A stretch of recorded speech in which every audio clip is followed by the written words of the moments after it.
Emperor's Domination Chapter 211. Chapter 211. Bab 211, Rahasia Sungai Dunia Bawah 1. Pada saat ini, Qi Yun ingin memohon agar leluhur kecil ini berhenti berdebat. Dia tidak akan bisa menangani kuil Dewa Perang jika mereka menjadi marah. Orang tua itu, dengan tatapan yang tak terduga, menatap Li Qiye untuk waktu yang lama sebelum akhirnya berseru dengan kasar, "Kamu terus menimbulkan masalah di mana-mana. Jika kamu menyebabkan masalah di tanah pemakaman mayat kuno surgawi, kuil Dewa Perang aku tidak akan melindungi kamu." Petik 2. Li Qiye tidak tertarik dan hanya melambaikan lengan bajunya ketika dia berkata, "Jangan khawatir, aku tidak mengharapkan kuil Dewa Perang kamu untuk membersihkan kekacauan aku. Kami hanya melakukan transaksi sederhana. Jika kamu kesal dengan aku, maka pergi di jalan kamu sendiri dan tunggu aku di feri. Pada saat itu, aku akan mengirim peti mati kuno kamu ke atas kapal." Petik 2. Sikap sombong seperti Li Qiye benar-benar membuat Qi Yun gugup sambil berdiri di sampingnya.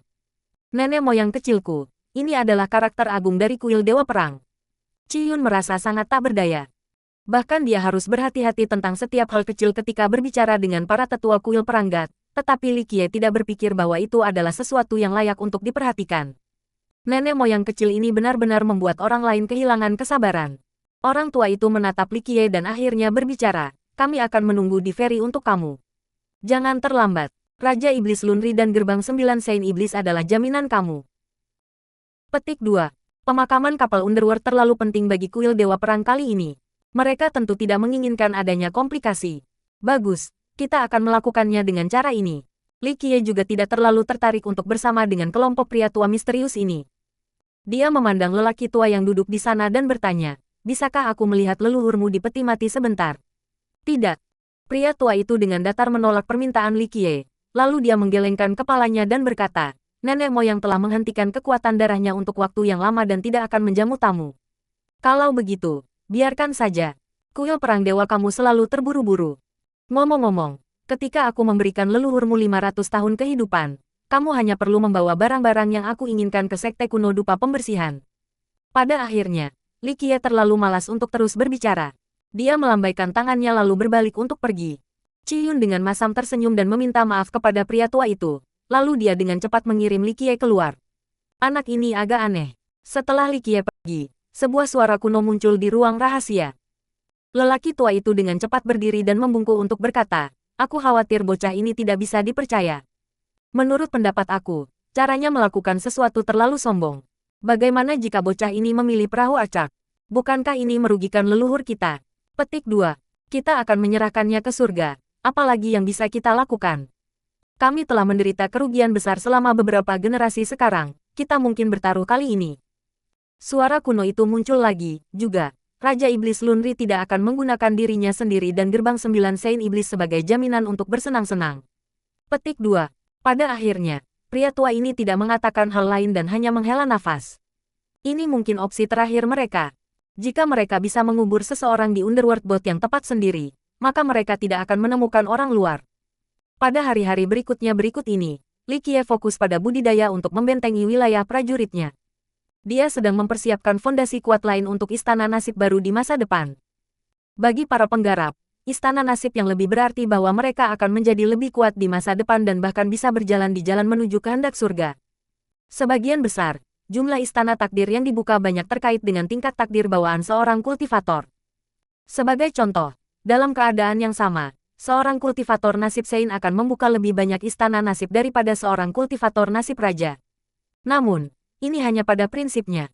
Membuka istana takdir lebih dari sekadar mengandalkan bakat nasib bawaan seseorang karena ada faktor-faktor lain. Seseorang akan mengetahui apakah fondasi Dao itu kokoh atau tidak, apakah hati Dao itu tabah atau tidak, dan jika orang tersebut memiliki kecerdasan dan kebijaksanaan yang hebat, semua faktor ini berkontribusi pada pembukaan istana. Faktanya, sejak awal waktu, para kultivator nasib Sein yang tak terhitung jumlahnya pada saat mereka membuka istana nasib mereka menyebabkan istana nasib mereka runtuh karena landasan Dao mereka tidak dibentengi. Bahkan ada peluang untuk menderita penyimpangan Qi. Dan ada juga banyak keajaiban. Karena hati Dao mereka yang tidak stabil, mereka tidak dapat menangani penderitaan yang panjang dan menyakitkan selama pembukaan istana. Pada akhirnya, mereka tidak bisa menyerah.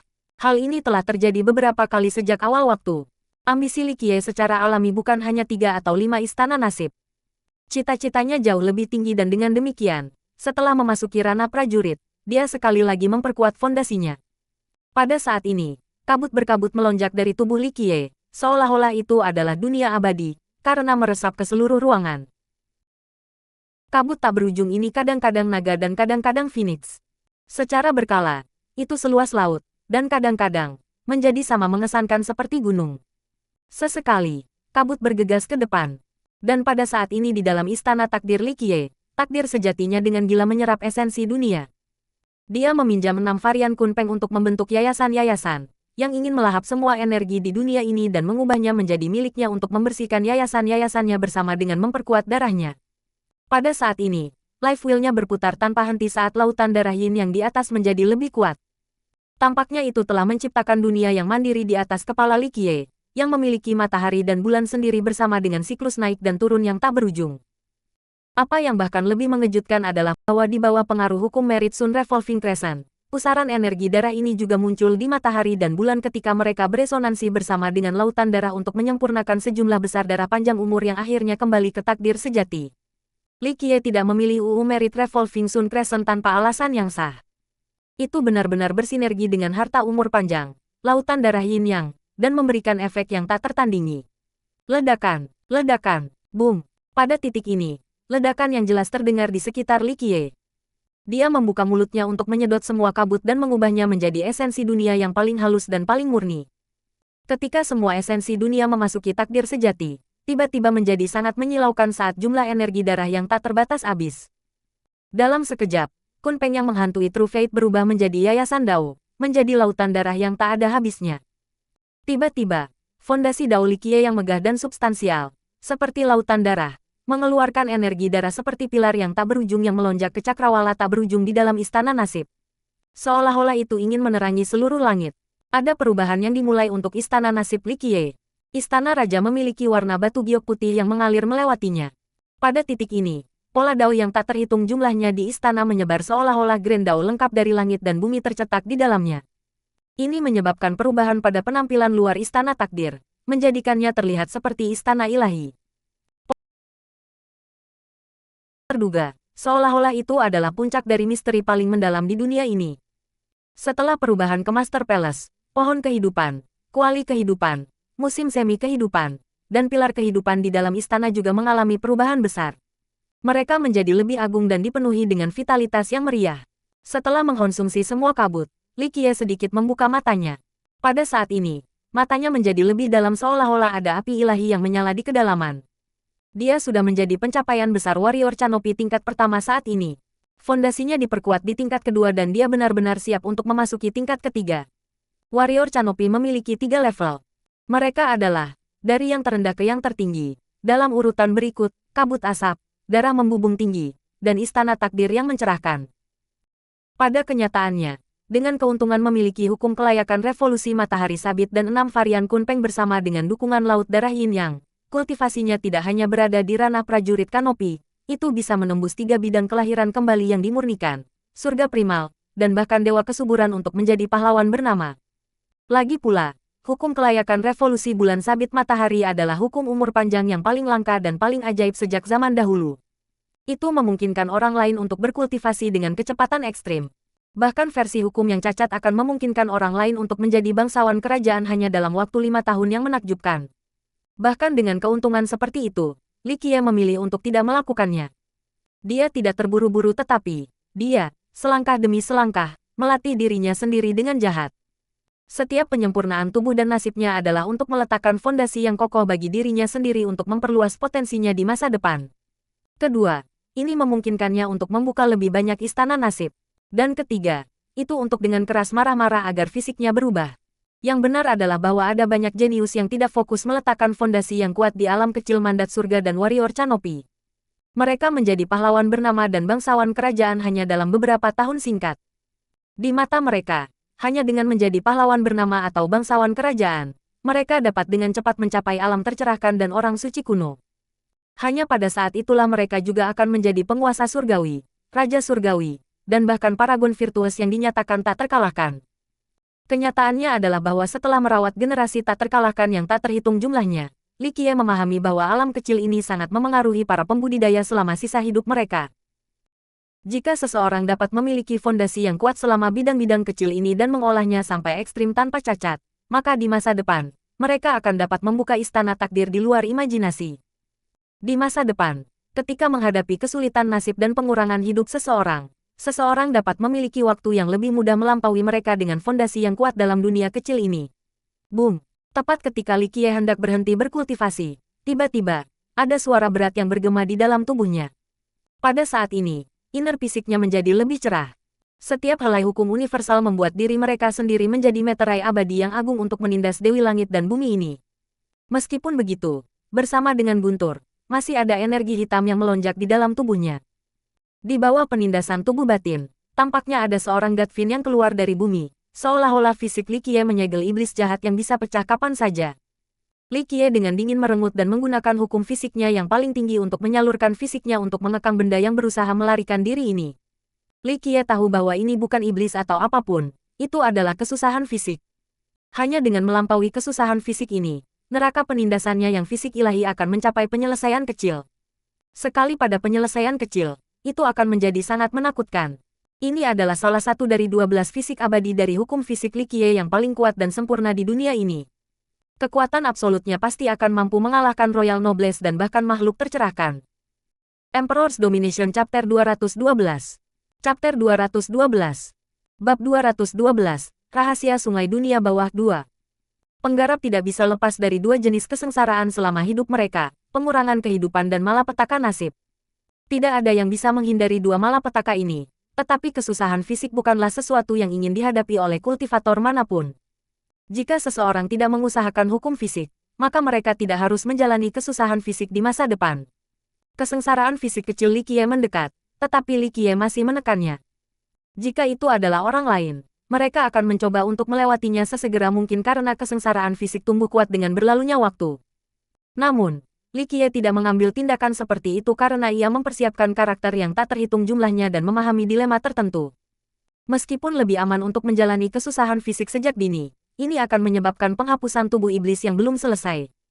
Dengan itu tersisa dalam tubuh, itu bisa secara langsung mempengaruhi seseorang mencapai penyelesaian besar tubuh abadi di masa depan. Saat momen kesusahan mendekat, Li Qiye terus menekannya karena masih ada waktu sebelum momen yang sempurna. Ledakan, ledakan, ledakan. Tepat ketika Li Qiye mengambil napas dalam-dalam dan menarik hukum jasa, dunia tiba-tiba bergetar. Semua kota langit kuno bergetar seolah-olah ada gempa yang mendekat.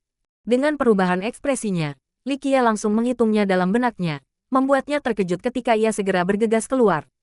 Pada saat ini, ada banyak orang berlari di luar. Li Xuangyan dan Chen Baojiao, yang sedang berkultivasi, juga keluar karena semua orang melihat ke arah yang jauh. Pada saat ini, ada fenomena visual yang muncul di cakrawala jauh di atas tanah pemakaman mayat surgawi kuno. Ada sungai surga yang mengalir dari langit dan ke tanah pemakaman mayat surgawi kuno.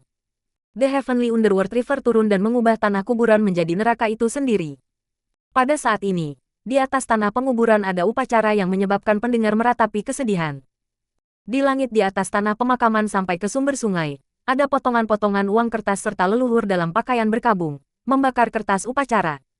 Mereka membawa spanduk seolah-olah Raja Abadi telah jatuh, atau kematian dewa sejati baru saja terjadi. Nenek moyang yang tak terhitung jumlahnya mengirim mereka. Sungai Underworld akhirnya keluar, semua orang kehilangan warna karena melihat adegan seperti itu. Junior seperti Li Xuangyan dan Chen Baojiao menjadi emosional dan terpana dari adegan seperti itu karena ini adalah pertama kalinya bagi mereka. Munculnya sungai dunia bawah juga menandakan kedatangan kapal bawah dunia. Sekte dari seluruh dunia ada di sini untuk kapal Underworld, dan hari mereka menunggu dengan bersemangat akhirnya telah tiba. Bukankah Underworld River yang legendaris terletak di neraka? Mengapa turun dari langit? Melihat sungai yang turun, Chen Baojiao tidak bisa menahan diri untuk bertanya pada Li Qiye. Pada saat ini, semua anak muda memandang Li Qiye. Jika ada yang bisa menghilangkan keraguan mereka, itu akan menjadi kakak tertua mereka. Menyaksikan sungai mengalir turun dari langit, Li Qiye dengan lembut menggelengkan kepalanya dan tersenyum menjawab, "Apa yang kamu lihat belum tentu benar, dan apa yang kamu dengar belum tentu asli juga. Bukan fakta bahwa kamu melihat sungai turun dari langit. Dan itu bukan kebenaran hanya karena kamu mendengar bahwa sungai itu ada di bawah bumi. Sejak zaman dahulu, tak terhitung orang mencari sungai Underworld untuk menemukan sumber serta untuk masuk neraka, tetapi tidak satupun dari mereka yang kembali hidup-hidup. Neraka yang berada di bawah tanah hanyalah legenda." Petik 2. Neraka benar-benar ada di dunia ini. Nan Huairen ingin tahu bertanya. Sebenarnya, bukan hanya para junior yang tertarik, tetapi kelompok si Gandang dan Tubuyu juga penasaran. Ada terlalu banyak legenda di dunia ini.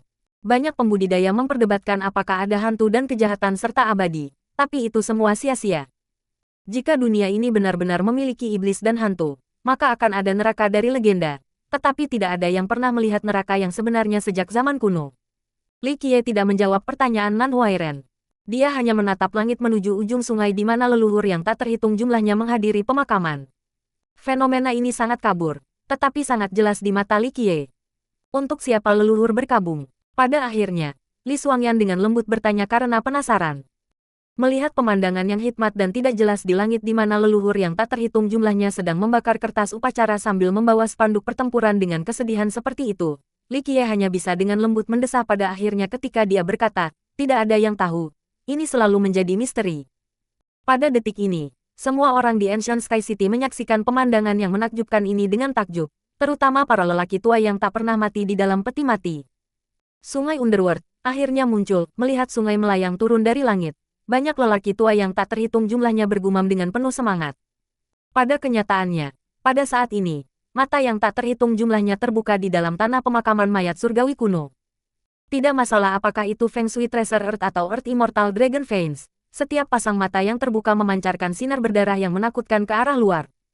Di dalam sarang naga, bahkan ada keberadaan yang tak terkalahkan dengan mata seperti lautan darah, menatap ke ujung sungai Underworld seolah-olah mereka ingin melihat kebenaran di balik penglihatan ini. Penampilan sungai dunia bawah sudah cukup untuk membangkitkan baik yang hidup maupun yang mati di dalam tanah kuburan. Dengan dimakamkan di bumi harta karun Feng Shui atau Dragon Vein, ada kemungkinan kelahiran kembali, tapi ini hanyalah sebuah kesempatan. Tak terhitung orang dimakamkan di sana selama jutaan tahun tanpa kesempatan untuk meninggalkan tanah pemakaman. Namun, dengan kemunculan sungai, baik bagi yang mati maupun yang sekarat, ini adalah kesempatan. Dikuburkan di Underworld Bot setidaknya akan memberi mereka umur puluhan tahun. Dan skenario terbaik adalah kelahiran kembali untuk generasi lain. Kemudian, mereka benar-benar bisa melarikan diri dari tanah kuburan dan masuk kembali ke dunia. Bahkan mayat bumi yang tidak hidup juga menatap fenomena di atas cakrawala. Meskipun mereka tanpa kecerdasan, mereka masih tahu bahwa ini adalah kesempatan untuk kelahiran kembali. Semalam, kors bumi yang tak terhitung jumlahnya merangkak keluar dari tempat persembunyian mereka dan mulai menuju ke utara menuju feri sungai Underworld. Bahkan tanpa kebijaksanaan apapun, naluri mereka menyuruh mereka pergi ke feri. Saat banyak korban bumi melakukan perjalanan mereka, langit menjadi tertutup dengan jumlah mayat yang tak terbatas. Racun mayat tebal ini mencapai langit itu sendiri dan akan mengubah siapa saja yang terinfeksi menjadi bumi. Pada saat yang sama, banyak sekali karakter tak terkalahkan membuka peti mati kuno mereka dan berdiri untuk melihat feri di Feng Shui Treasure Earth dan Dragon Veins. Jika ada orang di dalam kuburan pada saat ini dan menyaksikan pemandangan ini, mereka benar-benar akan merayap keluar sementara yang lebih pengecut akan pingsan karena kengerian. Pada saat ini di dalam tanah pemakaman, tidak peduli apakah itu jauh di dalam lembah, puncak tinggi, atau sungai, banyak makhluk meninggalkan peti mati kuno mereka dan menuju ke arah feri.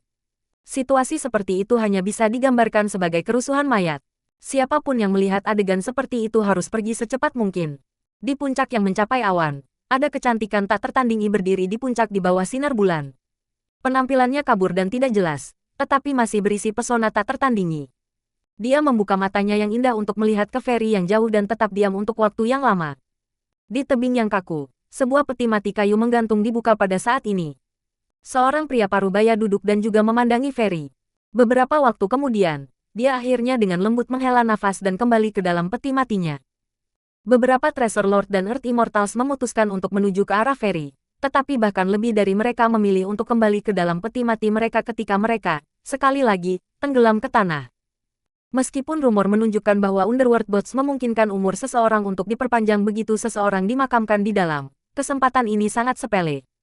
Legenda mengindikasikan bahwa ada lebih dari 10.000 kapal bawah dunia setiap kali sungai bawah dunia muncul. Namun, sejak zaman dahulu kala, banyak orang percaya bahwa kesempatan untuk memperpanjang umur lebih kecil daripada kecil. Beberapa orang bahkan menduga bahwa hanya 3 kapal yang dapat meningkatkan umur seseorang, sisanya adalah perahu kematian. Mengenai mendapatkan kelahiran kembali dan hidup untuk generasi lain, perahu jenis ini tidak selalu muncul setiap saat.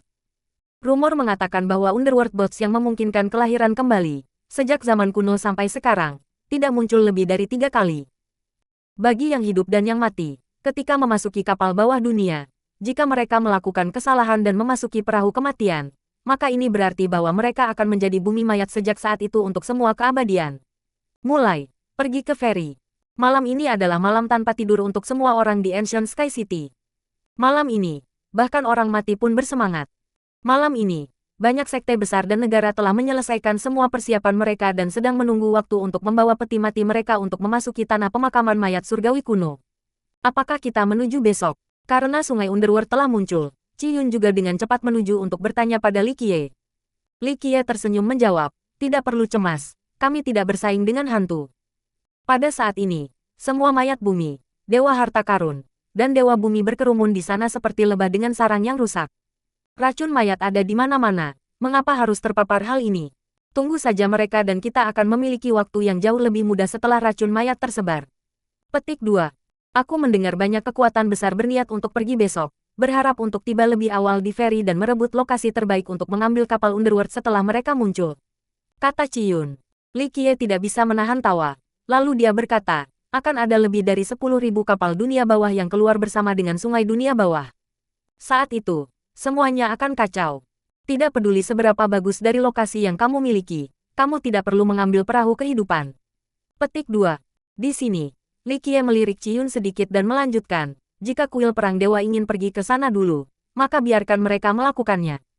Qi Yun tidak perlu khawatir tentang aku akan pergi ke ferry pada saat itu. Petik 2. Qi Yun lalu dengan lembut menghela nafas dan tidak mengatakan apa-apa. Li Qiye punya caranya sendiri dan itu bukan sesuatu yang bisa dia kendalikan. Benar saja, pada hari kedua, Li Xuangyan membawa berita ke Li Qiye dan berkata, kuil Dewa Perang telah memasuki tanah pemakaman mayat surgawi kuno. Para tetua juga mengikuti mereka untuk membawa peti mati di sana. Para tetua, bersama dengan para tetua perang God Temple, meminta aku untuk menanyakan kapan kamu berencana untuk pergi. Petik 2. Jangan khawatir, kita akan pergi setelah 2 atau 3 hari. Li Qiye menggelengkan kepalanya dan melanjutkan, kapal Underworld akan membutuhkan setidaknya beberapa hari lagi sebelum mereka terbang keluar. Jika kita buru-buru pergi ke ferry sekarang, kita akan diperas bersama dengan begitu banyak orang mati sehingga akan terlalu tidak nyaman. Petik 2. Li Xuangyan tidak mempertanyakan kata-kata Li Qiye.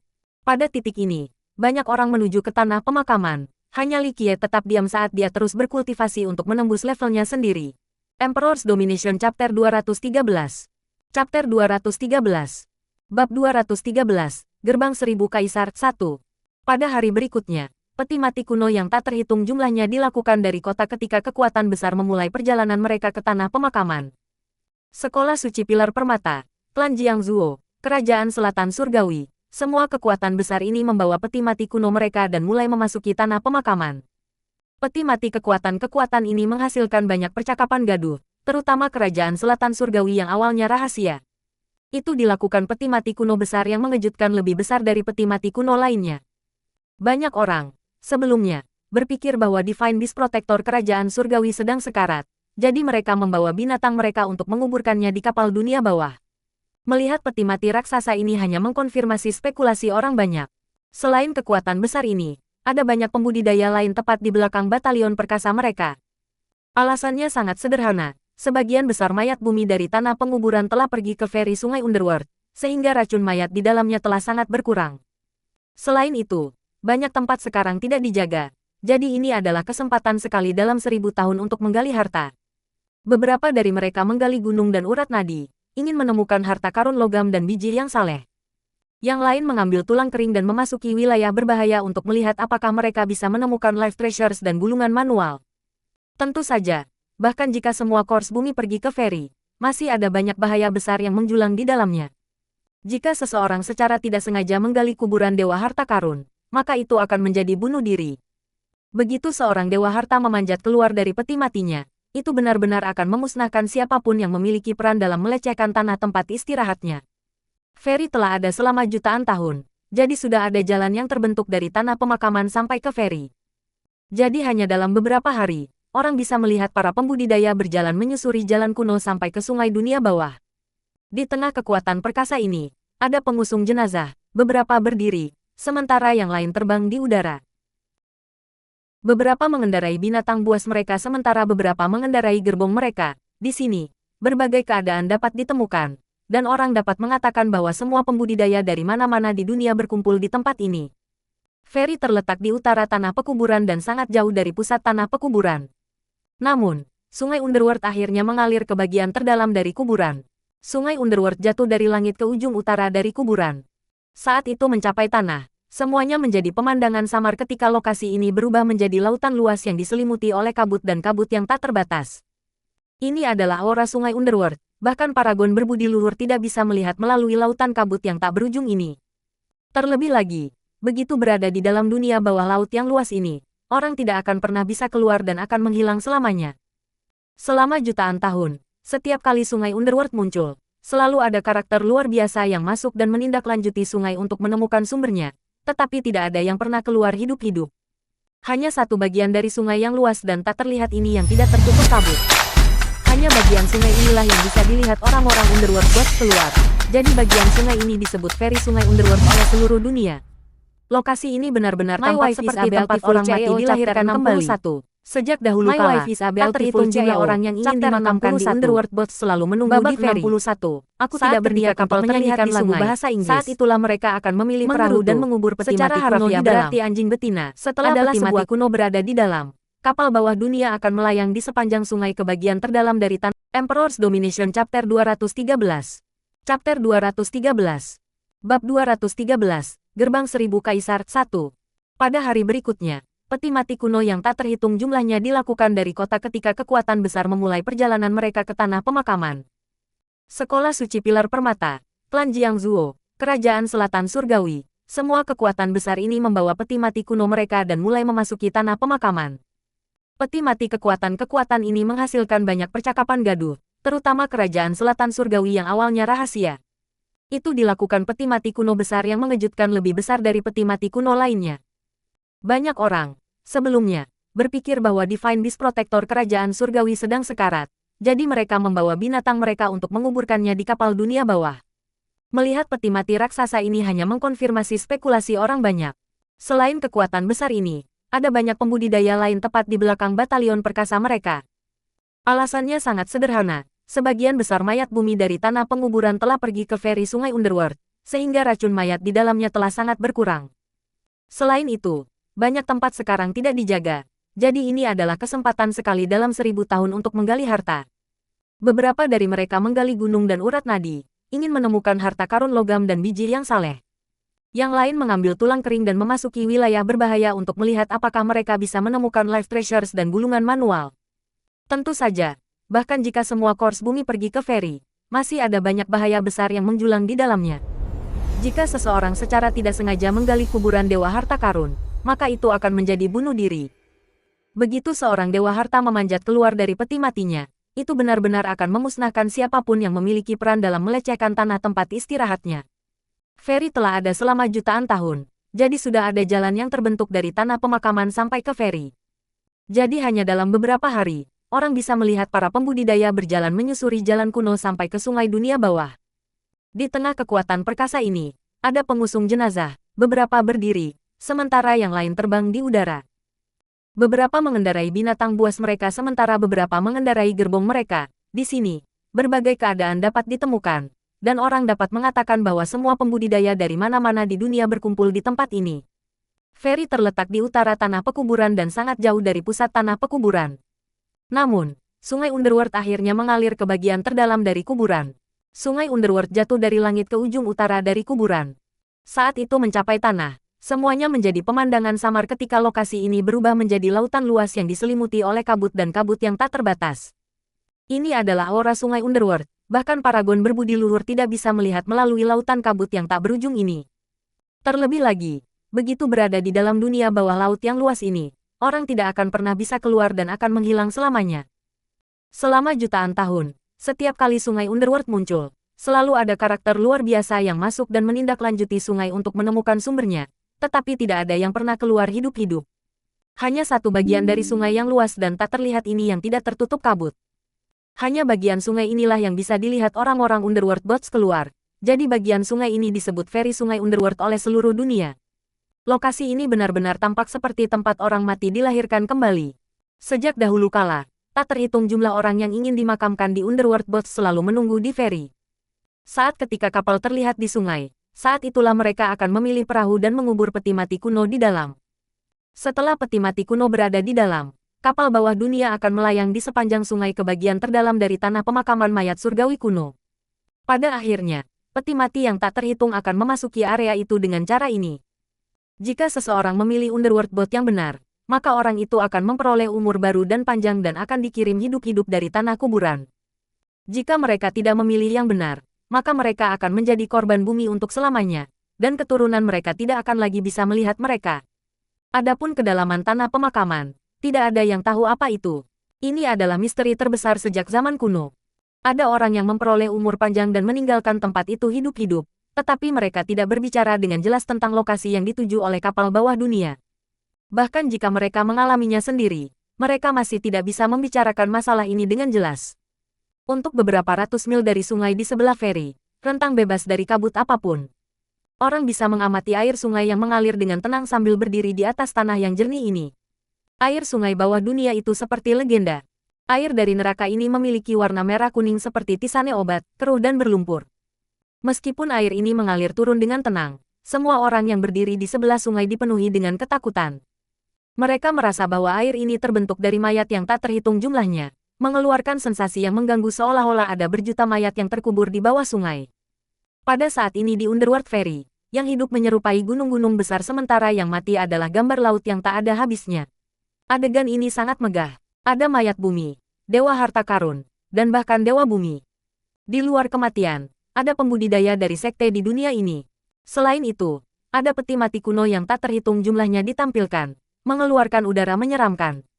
Namun, yang hidup memiliki tempat perlindungan mereka sendiri sementara yang mati memiliki domain mereka sendiri. Bumi Kors tidak mau diperas dengan yang hidup dan sebaliknya. Bagi yang masih hidup, racun mayat itu terlalu berbahaya. Bagi mayat bumi, bagaimana udara makhluk hidup bisa membuat mereka nyaman? Jadi, dalam 100 mil dari sungai di feri, ada 3 kam yang secara tidak sengaja terbentuk. Mayoritas korban bumi berkerumun bersama, dan mereka lebih sederhana daripada siapapun. Mereka tidak memiliki peti mati atau situs. Mereka terjepit bersama oleh sungai, dan banyak dari mereka bahkan berbaring langsung di tanah sebelum munculnya perahu. Adapun para pembudidaya dunia, mereka berkumpul menjadi satu bagian. Di dalam wilayah ini, semua sekte besar, negara, tempat suci, dan sekolah kuno memiliki situs kecil mereka sendiri. Mereka memiliki tempat berkemah sendiri. Beberapa sekte menempati gunung sementara yang lain hanya duduk di tanah. Beberapa sekolah membawa rumah mewah dan paviliun ilahi mereka dan memanggil mereka ke udara. Dibandingkan dengan jumlah bumi Kors dan banyak pembudidaya yang tidak jelas, ada sangat sedikit Treasure Lord dan Earth Immortals. Hanya ada sedikit lebih dari 10 harta karun dan bahkan lebih sedikit dewa bumi. Mereka berjumlah 1 atau 2. Dewa harta karun dan dewa bumi tidak akan bergaul dengan Earth Kors atau penggarap. Meskipun jumlahnya sedikit, mereka menempati ruang mereka sendiri. Beberapa membawa peti mati kuno mereka sendiri sementara yang lain membawa rumah besar mereka sendiri. Satu harta karun datang sendiri tanpa apa-apa. Di feri ini, ketiga belah pihak tidak bertempur, terutama Treasure Lord dan Earth Immortals. Tidak ada sekte atau garis keturunan kaisar abadi, serta bumi Kors, berani memprovokasi mereka. Orang harus ingat bahwa dewa harta dan dewa bumi ini tidak terkalahkan selama generasi mereka, karakter paling penting dari era mereka. Mereka bahkan memerintah atas 9 dunia. Tentu saja, ada juga sekte besar yang bertemu leluhur mereka di feri. Di sana, bukankah itu leluhur generasi ke-8 Cisian? Dalam sebuah sekte berukuran sedang, seorang sesepuh tua mereka memperhatikan seorang dewa harta dalam pose lotus di atas tikar anyaman batu giok, jadi dia berseru secara emosional. Tetua tua ini menggosok-gosokkan matanya karena dia tidak bisa mempercayai pemandangan ini. Pada akhirnya, ia memastikan dengan pasti bahwa ini memang leluhur dalam sektenya, sehingga memicu kegembiraannya. Leluhur Cisian. Tetua tua ini tidak bisa menekan perasaannya dan bergegas maju sambil berteriak. Pada saat ini, banyak orang menonton adegan ini. Namun, harta karun ini masih duduk di sana sambil menatap sungai Underworld yang tak terbatas. Dia bahkan tidak melirik tua-tua itu. Tetua tua itu secara alami sangat senang melihat leluhurnya dan tidak bisa menahan diri untuk mendaki gunung. Namun, dewa harta ini menunjuk jarinya. Bang, dan tua itu jatuh dari gunung. Hidup dan mati selamanya terpisah. Kembalilah. Akhirnya, harta karun ini hanya mengucapkan ungkapan seperti itu. Matanya tetap tertutup sambil menatap sungai yang luas. Kata-kata ini menghantam si tetua seperti kilat. Dia tertegun di tempat yang sama untuk waktu yang lama sebelum ia menjadi dibayangi dengan kesuraman ketika ia kembali ke kamp sekte. Kultivator yang tak terhitung jumlahnya menjadi kaget dari acara ini. Melihat leluhur mereka tetapi tidak bisa mendekat, ini adalah perasaan yang tak terlukiskan. Ini adalah leluhur Cisian. Setelah tetua kuno dari sekolah kuno permata jantung kembali, para muridnya bertanya dengan sentimen karena leluhur mereka ini sangat berpengaruh. Selama zamannya, dia telah menyapu seluruh dunia Kaisar Varna. Benar, tetua-tua itu sedih saat menonton Treasure Lord di gunung. Dia dengan menyentuh menjelaskan, ada desas-desus mengatakan bahwa, saat itu, ketika leluhur bertemu dengan asalnya, murid-murid kita tidak mau kehilangan dia. Dengan demikian, mereka menggunakan semua metode dan skema mereka untuk menguburkannya di tanah pemakaman mayat surgawi kuno. Aku tidak berharap Yang Mulia benar-benar mendapatkan kembali umurnya. Petik 2. Setelah mendengar ini, para murid saling melirik dengan heran. Efek kebangkitan Burse Ground mayat kuno surgawi, ini bukan dusta. Setelah terkubur dalam-dalam di tanah kuburan, mereka tidak akan lagi bergaul dengan yang hidup. Banyak kuil besar dan sekte kuno melihat ini dan tidak bisa menahan diri untuk tidak diaduk. Seorang kultivator hanya perlu bertanya. Seorang kultivator tua dengan lembut menghela nafas dan menjawab, kamu bisa mengatakannya begitu. Dewa harta karun dan dewa bumi biasanya tidak ingin keturunan mereka mendekat. Ini juga untuk memotong jutaan tahun kenangan dan pemikiran lama mereka. Petik 2. Emperor's Domination Chapter 214. Chapter 214. Bab 214, Gerbang Seribu Kaisar 2. Tidak ada cara lain untuk menjadi dekat lagi dengan leluhur mereka. Seorang kultivator tidak bisa tidak bertanya. Mengenai pertanyaan ini, banyak tua-tua dari kekuatan besar tidak dapat menjawab. Akhirnya, Raja Penyu tua dari Flying Dragon Lake menyatakan metode dengan kata-kata lembut, ada cara untuk bertemu leluhur seseorang. Ini untuk melakukan upacara penghormatan di legenda. Petik 2. Bagaimana cara seseorang melakukan upacara penghormatan ini? Iblis tepat di sebelah turtle tua dengan cepat bertanya. Aku tidak tahu. Turtle Monarch menggelengkan kepalanya dan melanjutkan. Aku telah hidup selama bertahun-tahun. Tetapi aku hanya mendengar tentang metode ini, dan belum pernah melihatnya sebelumnya. Aku khawatir tidak ada lagi orang di dunia ini yang mengetahui upacara ini. Petik 2. Di Feri, pembudidaya lain juga mengenali beberapa dewa harta dan dewa bumi yang muncul di tempat ini. Di sana, bukankah dia Gate Master terakhir dari Gerbang Seribu Kaisar? Seorang suci kuno dari ras hantu surgawi dari kota 100 Timur bertanya dengan sangat heran setelah melihat Earth Immortal yang tanpa emosi berdiri di samping sungai. Pausan Emperor's Gate. Mendengar nama ini, banyak karakter besar kagum. Bahkan garis keturunan Kaisar Immortal kehilangan warna setelah mendengar nama seperti itu, seolah-olah itu adalah tabu terlarang. Apakah Gerbang Seribu Kaisar itu menakutkan? Seorang junior memperhatikan keterkejutan di wajah tuannya, dan dengan penasaran bertanya. 1 gerbang, 4 kaisar berturut-turut. Makhluk tercerahkan dan orang suci kuno dari generasi sebelumnya dengan ekspresi bermartabat menjelaskan kepada murid-murid mereka, Gerbang Seribu Kaisar, 4 kaisar abadi berasal dari sekte ini. Selain itu, keempat kaisar abadi ini datang satu demi satu secara terus-menerus. Tidak ada sekte lain yang berhasil menembus dan mencuri kehendak surga dari mereka. Selama 4 generasi berturut-turut, Heaven's Will dipegang oleh Tausan Emperor's Gate. Petik 2. Setelah mendengar kisah seperti itu, murid-murid muda yang tak terhitung jumlahnya semuanya kehilangan warna. Azure Mysterious Ancient Kingdom, satu sekte dengan 2 kaisar. Ini sudah cukup untuk mengguncang seluruh Grand Middle Territory. Itu adalah keberadaan yang tak tersentuh di zaman kontemporer. 1 gerbang, 4 kaisar, ini benar-benar tidak terpikirkan. Bagian yang lebih mengerikan adalah bahwa itu adalah sekte dengan 4 kaisar abadi terus-menerus. Ini benar-benar keajaiban.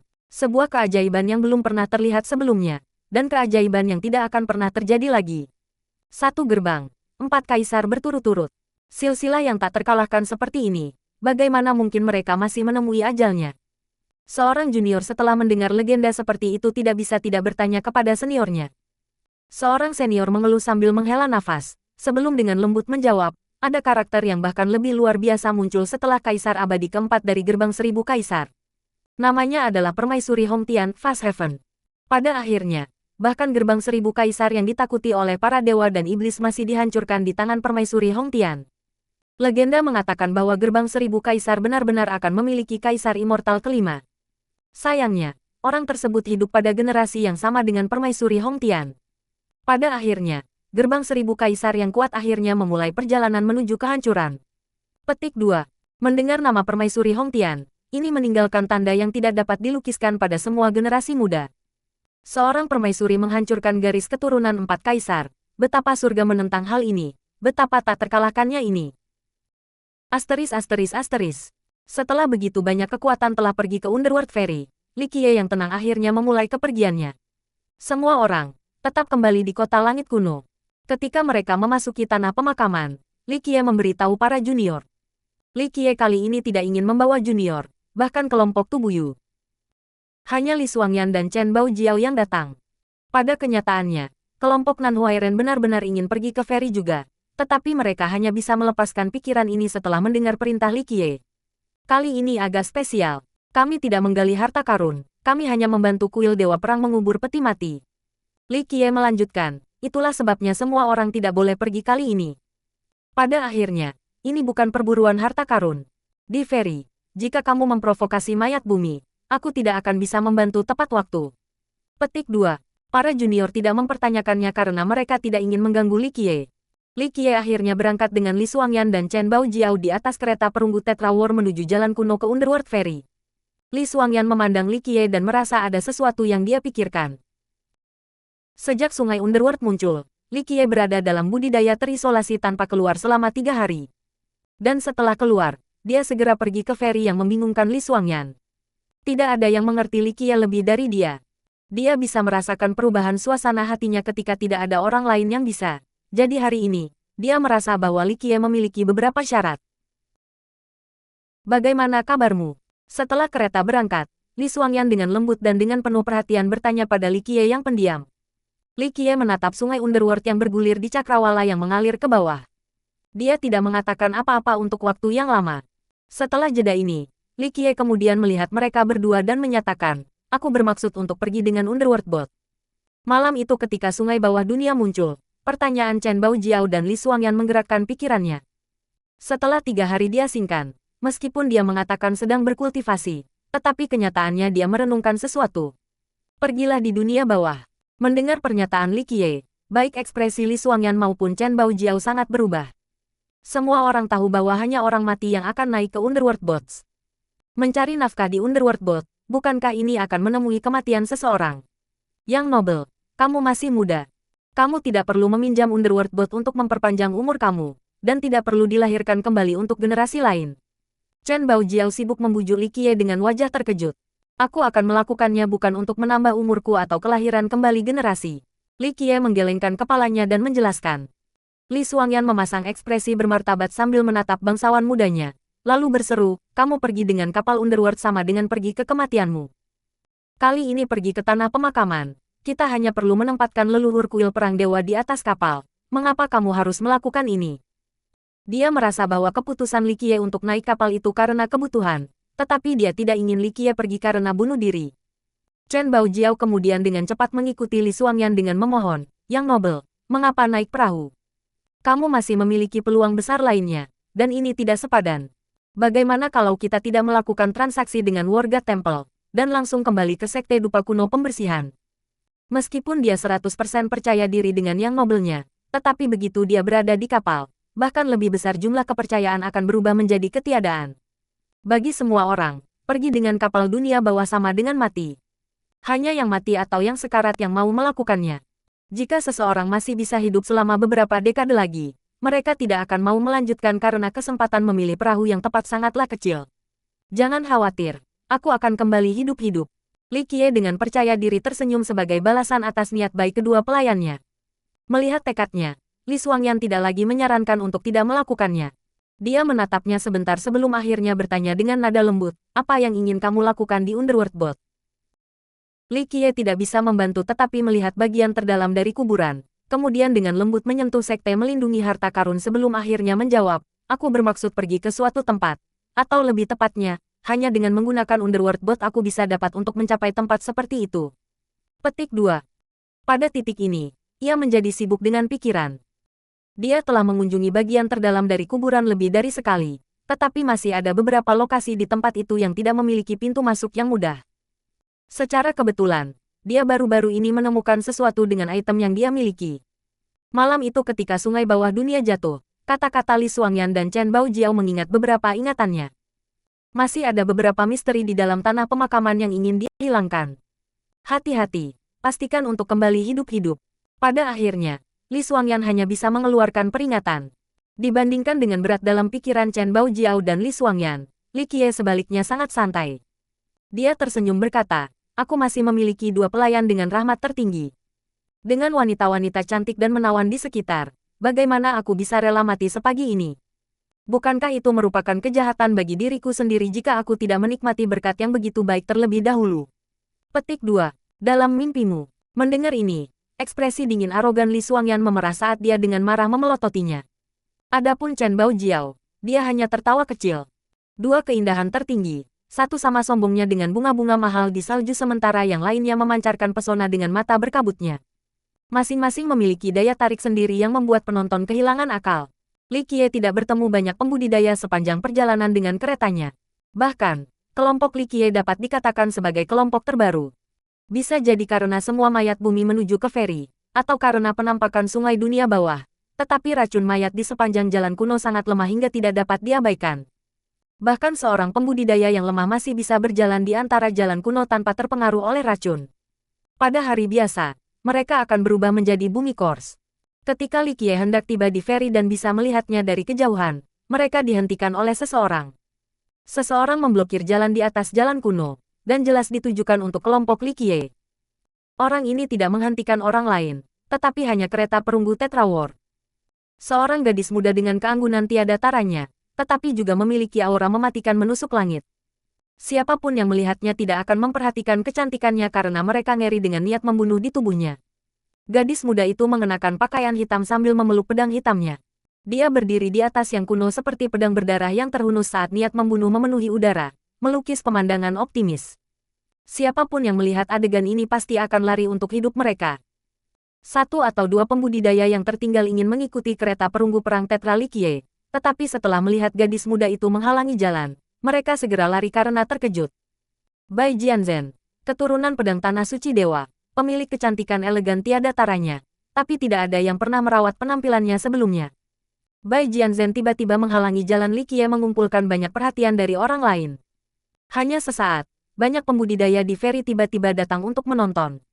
Bai Jianzhen melihat gadis berpakaian hitam, para jenius dari semua warisan kehilangan warna dan tidak ingin mengacaukan Dewi Kematian ini. Bagi banyak pembudidaya generasi muda, Bai Jianzhen bukanlah jenius yang paling kuat, tapi dia benar-benar jenius yang paling mengerikan.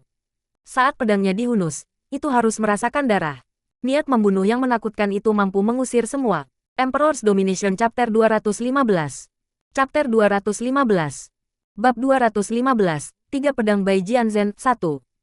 Karena Bai Jianzhen menghalangi jalan, tiba-tiba membawa kerumunan besar, terutama para petani muda. Mereka senang dan diam-diam senang melihat Li Qiye mengacaukan Dewi Kematian. Baru-baru ini, nama Li Qiye menjadi terlalu terkenal. Tidak hanya dia mempermalukan Dao Child Sengtian, tapi dia juga membunuhnya. Dia memprovokasi kerajaan kuno Azure misterius sehingga, tiba-tiba, ketenarannya menggelegar dengan kehadiran yang sebanding dengan jenius muda manapun.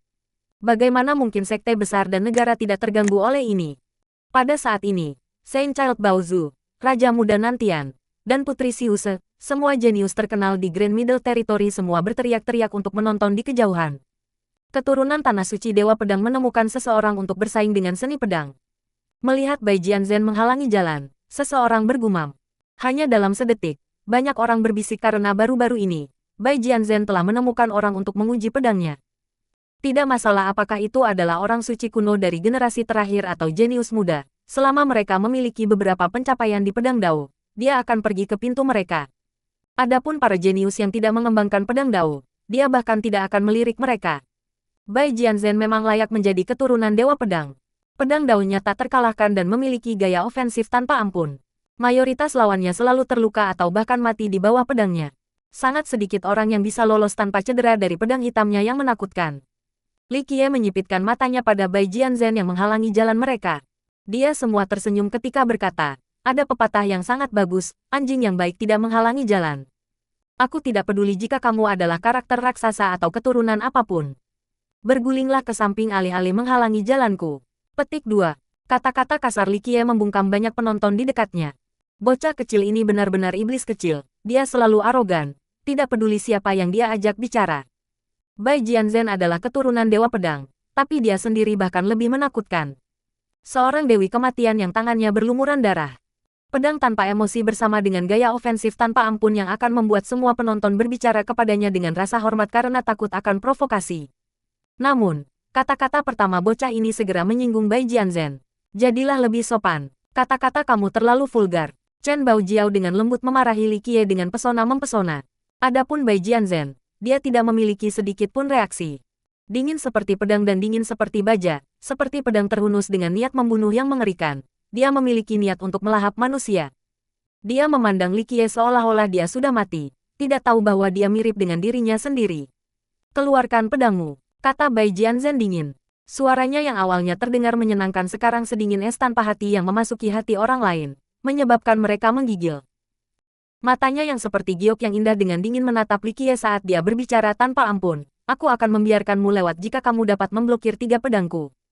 Li Qiye melirik ke arahnya dan menjawab, jika aku mengeluarkan pedangku ketika kamu menyuruhku, bukankah ini kehilangan muka? Siapa kamu? Kenapa aku ingin mengambil pedangku? Petik 2. Apakah kamu menganggap dirimu tidak terkalahkan? Begitu, hari ini, kamu tiba-tiba tidak berani bertarung. Apakah karena kemampuanmu yang kurang? Pada saat ini, Raja Muda Nantian, yang mengamati di sela-sela, mencibir dan perlahan-lahan mendesak. Suasana menjadi aneh ketika semua orang di dekatnya mendengar apa yang dia katakan sambil memberinya pandangan. Raja Muda Nantian tampan dan anggun dengan aura yang menekan. Dia berasal dari keluarga kerajaan dan benar-benar putra surga yang bangga. Meskipun dia tidak setenar Dao Child Sengtian, dia masih terkenal di Grand Middle Territory.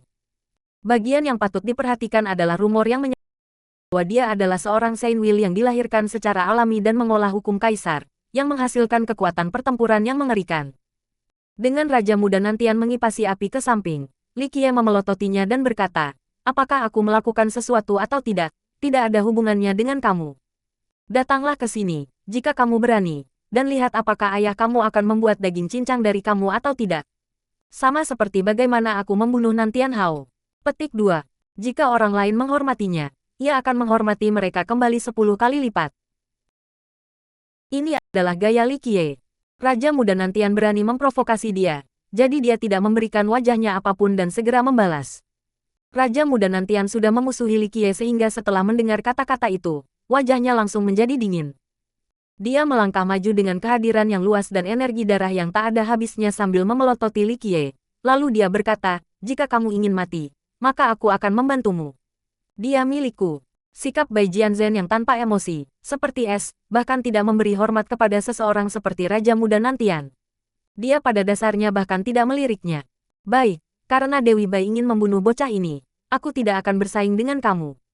Raja Muda Nantian suram niat membunuhnya yang dingin dan berhenti di jalannya. Namun, tatapannya yang dingin masih menangkap Li Qiye. Keluarkan pedangmu. Tatapan tajam Bai Jianzhen menanamkan rasa dingin pada orang lain. Gadis yang sangat cantik namun dia, berkali-kali, membuat orang lain takut akan niat membunuh yang menakutkan itu.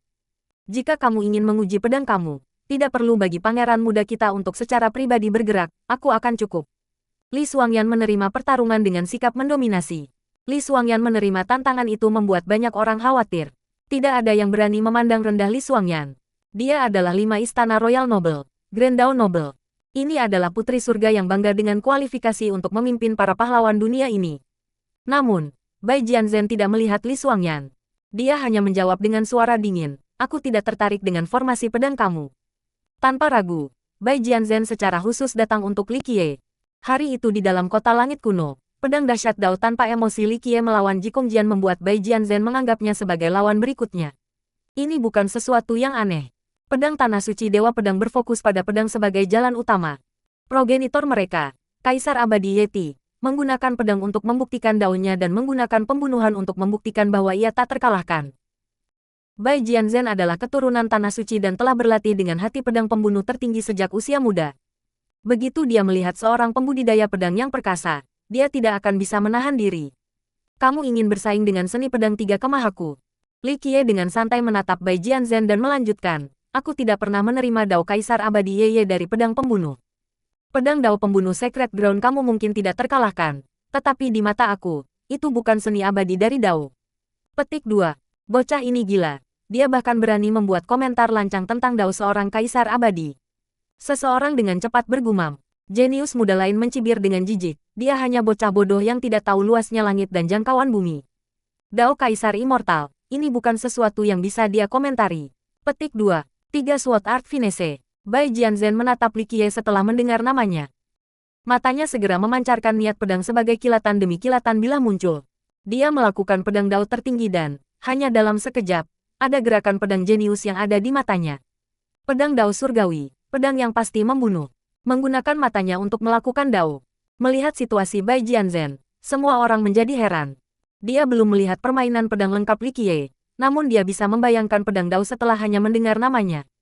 Orang ini benar-benar menakutkan, seolah-olah matanya mampu menyimpulkan semua pedang Dao di langit dan bumi ini. Melihat pemandangan seperti itu di dalam matanya yang indah, tidak peduli apakah itu Saint Child Baozu atau Yang King Nantian, mereka tidak dapat membantu tetapi menjadi khawatir.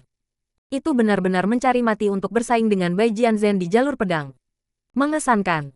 Melihat Dao di matanya, bahkan Li Qiye yang selalu sombong harus memuji dia ketika dia mengangguk setuju. Tidak heran mengapa monster tua di Tanah Suci memilihmu sebagai keturunan. Kamu dilahirkan untuk Dao pedang. Petik 2. Lepaskan pedangmu. Bai Jianzhen tanpa emosi berbicara. 3 pedang akan berhasil. Hatinya tidak bisa menunggu lagi karena dia ingin menyaksikan seluruh pedang 3 kemahiran Li Qiye. Mengenai Trisword Art Finesse-nya sendiri, Li Qiye benar-benar percaya diri. Ini bukan pertama kalinya dia tercerahkan di Dao, dan seni pedang ini juga bukan sesuatu yang dia ciptakan. Itu datang dari Dao tertinggi dari 6 Dao Lotus bersama dengan Evil Tipatri. Itu adalah seni pedang yang tidak bisa dipahami sehingga bahkan dia akan menempatkannya dalam 10 seni pedang dunia ini begitu dia menjadi kaisar abadi. Li Qiye menyipitkan matanya sambil menatap Bai Jianzhen. Lalu dia dengan tenang berkata, aku tidak terlalu tertarik dengan duel. Aku hanya membunuh musuh aku. Namun, kamu dan aku tidak memiliki keluhan satu sama lain. Karena itu, aku tidak begitu tertarik membunuhmu hari ini. Petik 2. Haha, sepertinya kamu yakin mengalahkan Dewi Bai. Raja Nantian muda, berdiri di samping, mencibir dan berkata, mengenai pedang, tidak ada yang bisa bersaing dengan Dewi Bai. Meskipun pernyataan ini cukup bisa diperdebatkan, banyak orang diam-diam setuju dalam pikiran mereka untuk pedang pembunuh Bai Jianzhen memang menakutkan. Ini bukan urusanmu. Li Qiye memelototinya dan menegaskan, ketika aku, seorang tokoh besar, sedang berbicara, jangan menyela di sela-sela.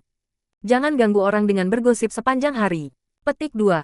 Kata-kata Li Qiye mengakibatkan Raja Muda Nantian gemetar karena marah. Wajah pucatnya memelototi Li Qiye dan dengan dingin meludahkan, berat, akhirmu sudah dekat namun kamu masih bingung. Li Qiye mengabaikannya. Lalu dia menatap Bai Jianzhen dan dengan tenang tersenyum. Karena Tanah Suci kamu sangat percaya diri dengan pedang Dao kamu, baiklah, aku akan bermain dengan kamu saat ini. Namun, aku memiliki satu syarat, bagaimana jika kamu kalah? Petik 2. Tatapan tajam Bai Jianzhen menembus langsung ke Li Qiye. Tatapan dinginnya menyerupai baja dingin, menyebabkan orang lain tersengat kesakitan, banyak yang takut menatap lurus ke matanya. Dia dengan dingin menyatakan, kamu akan kalah. Kamu memiliki kepercayaan diri yang cukup, aku menyukainya. Li Qiye tertawa terbahak-bahak dan bertemu dengan tatapan tajamnya. Kemudian dia berbicara dengan sikap tenang, bagaimana kalau ini? Jika Dao aku kurang dan aku dibunuh oleh kamu, aku harus tidak ada yang bisa dikatakan. Jika kamu kalah, maka tunduk saja kepada aku. Petik 2. Secara kebetulan, aku kehilangan seorang pelayan di sisiku untuk menghangatkan tempat tidurku. Meskipun kamu sedingin balok es, tapi karena pertimbangan untuk pedang Dao alamimu, aku dengan enggan akan membawamu masuk sebagai pelayan untuk menghangatkan tempat tidurku. Li Qiye selesai dengan sikap acuh tak acuh yang tidak pernah berubah. 1. Dia membuatnya terdengar seolah-olah itu masalah sepele, seolah-olah Bai Jianzhen adalah anak perempuan dari rumah tangga biasa dan bahwa dia akan membawanya sebagai pelayan hangat di ranjang atas kehendaknya. Tentu, ini segera membuat semua orang terdiam. Bai Jianzhen adalah keturunan Dewa Pedang di atas menjadi seorang jenius budidaya. Kultivasinya saja sudah cukup banyak. Namun, iblis kecil ini sebelum mereka membuka mulutnya dan segera menginginkannya sebagai pelayan untuk menghangatkan tempat tidurnya. Ini terlalu gila. Satu pelayan akan menghangatkan tempat tidur tuannya sebelum mereka tidur. Ini juga memiliki konotasi bahwa mereka akan melayani mereka di tempat tidur juga. Emperor's Domination Chapter 216. Chapter 216. Bab 216, 3 Pedang Bai Jianzhen, 2. Banyak orang memberi Li Qiye tatapan aneh. Terutama para pembudidaya dari generasi sebelumnya, wajah mereka bahkan lebih aneh. Bocah ini baru berusia 15 atau 16 tahun, tetapi sudah memiliki dua wanita cantik yang jatuh dari negara di sebelahnya. Apalagi mereka berdua lebih tua darinya. Aku tidak berpikir bahwa iblis kecil ini benar-benar menyukai wanita dewasa. Kultivator generasi sebelumnya meledak dengan tawa. Kultivator tua lainnya dengan geram berkata, menjadi muda adalah hal yang sangat baik. Sombong dan bebas tanpa batasan. Petik 2. Omong kosong apa yang kalian semua bicarakan. Mendengar beberapa wahyu emosional para kultivator tua, Li Qiye terdiam. Pada saat ini, mata yang tak terhitung jumlahnya menatapnya dengan implikasi M3 Sung. Li Qiye merasa sangat dirugikan. Dia tidak bisa menghilangkan kesalahpahaman ini bahkan jika dia melompat ke Sungai Kuning. Meskipun Li Xuangyan dan Chen Baojiao telah mengikutinya begitu lama, dia benar-benar tidak melakukan apapun pada mereka. Banyak orang tua M3 Sung. Melihat mata aneh para pembudidaya yang lebih tua ini, Chen Baojiao dan Li Xuangyan segera mengerti. Li Xuangyan mempertahankan sikapnya yang dingin tetapi Chen Baojiao mulai memerah. Adapun pembudidaya yang lebih muda, mereka menatap Li Qiye dengan iri dan kecemburuan, terutama para jenius muda. Mereka menganggap diri mereka naga di antara laki-laki dan benar-benar cocok dengan Chen Baojiao dan Li Xuangyan yang cantik. Namun, pada saat ini, kedua gadis ini memilih untuk mengikuti bocah ini. Bagaimana mungkin mereka tidak merasa khawatir? Puff, seekor kodok yang ingin memakan daging angsa.